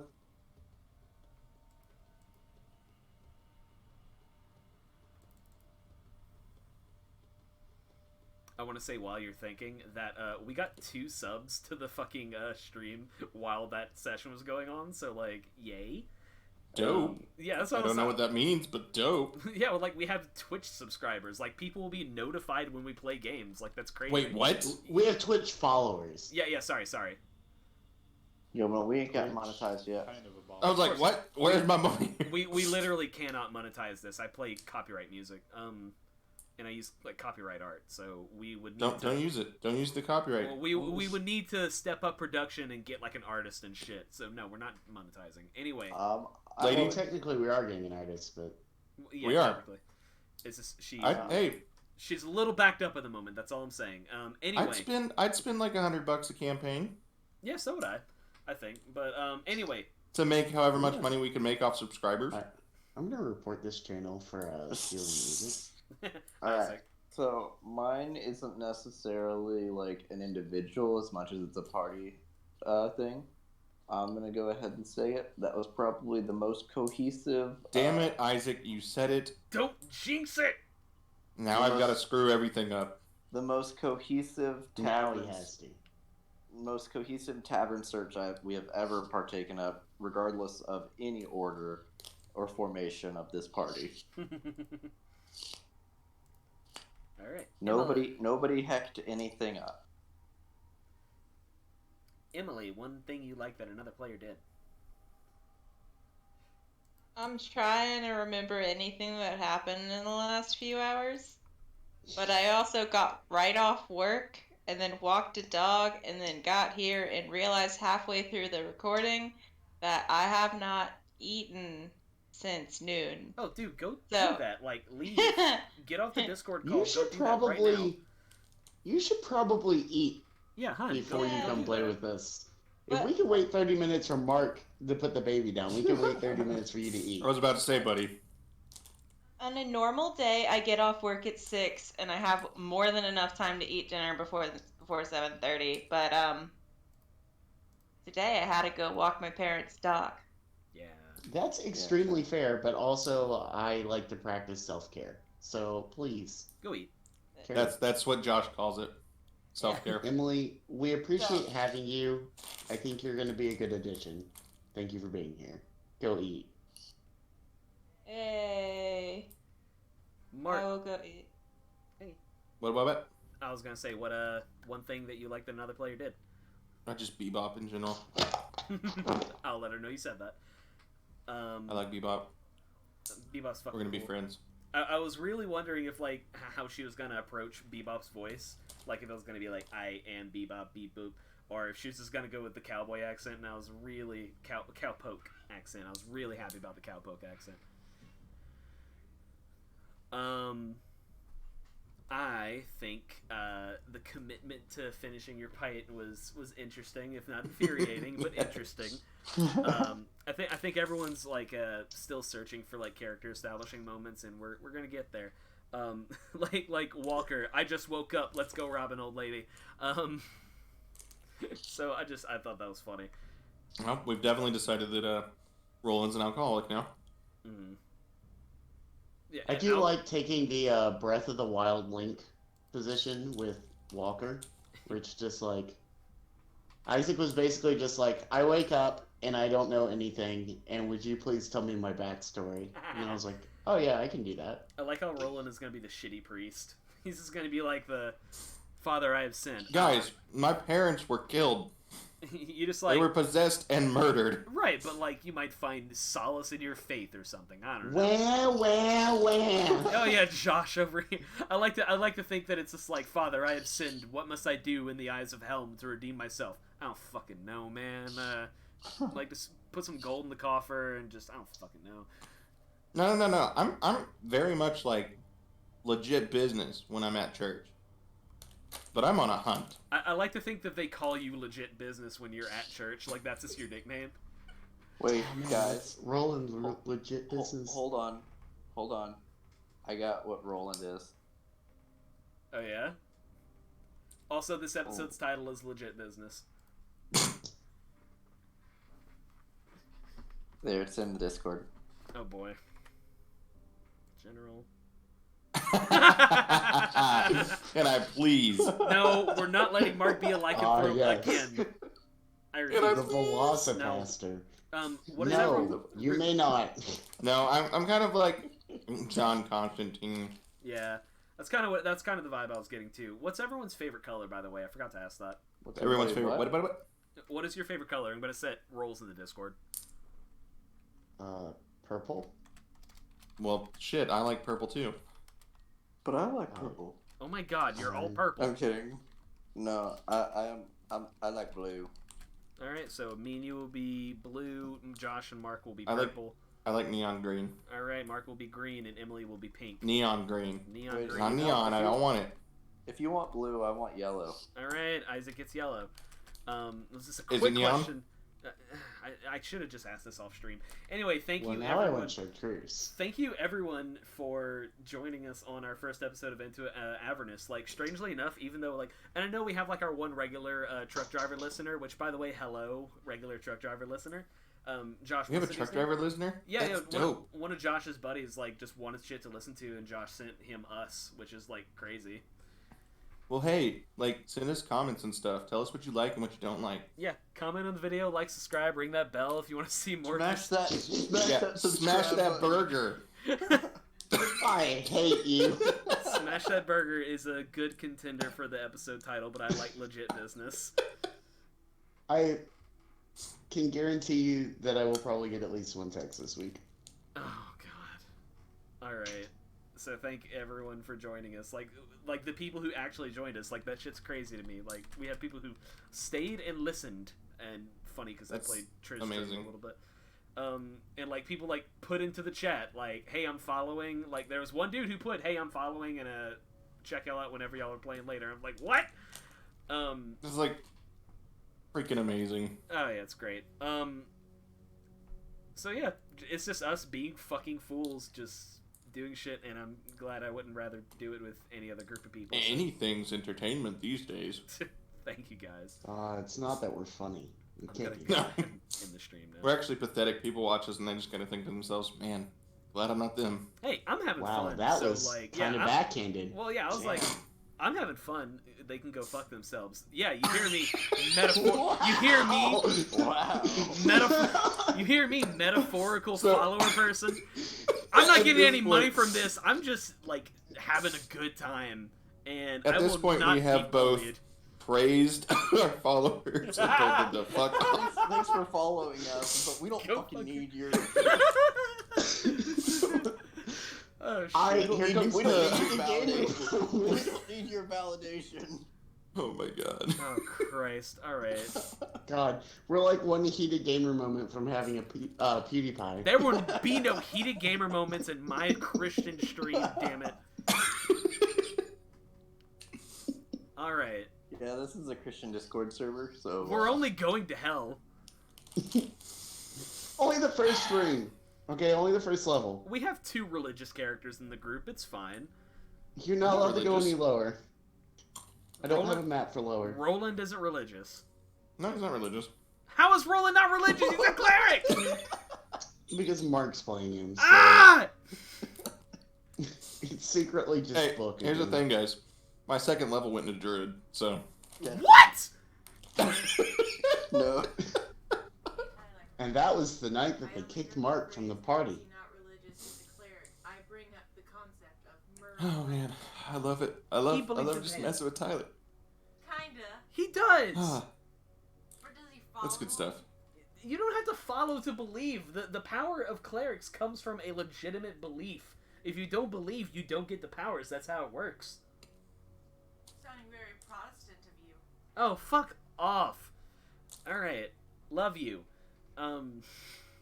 Yeah, but we've got one Hellmite and we've got one Tempest person. Damn, is Emily following us? Probably Was not. it Emily in chat? No. Emily was talking to me outside my door. I know, it was just that you went, fuck you. Oh, that's... Love you. It's like, oh, That's- great. Again, a microcosm of our relationship. I remember we were playing Final Fantasy XIV the other night. I'm gonna end the stream now.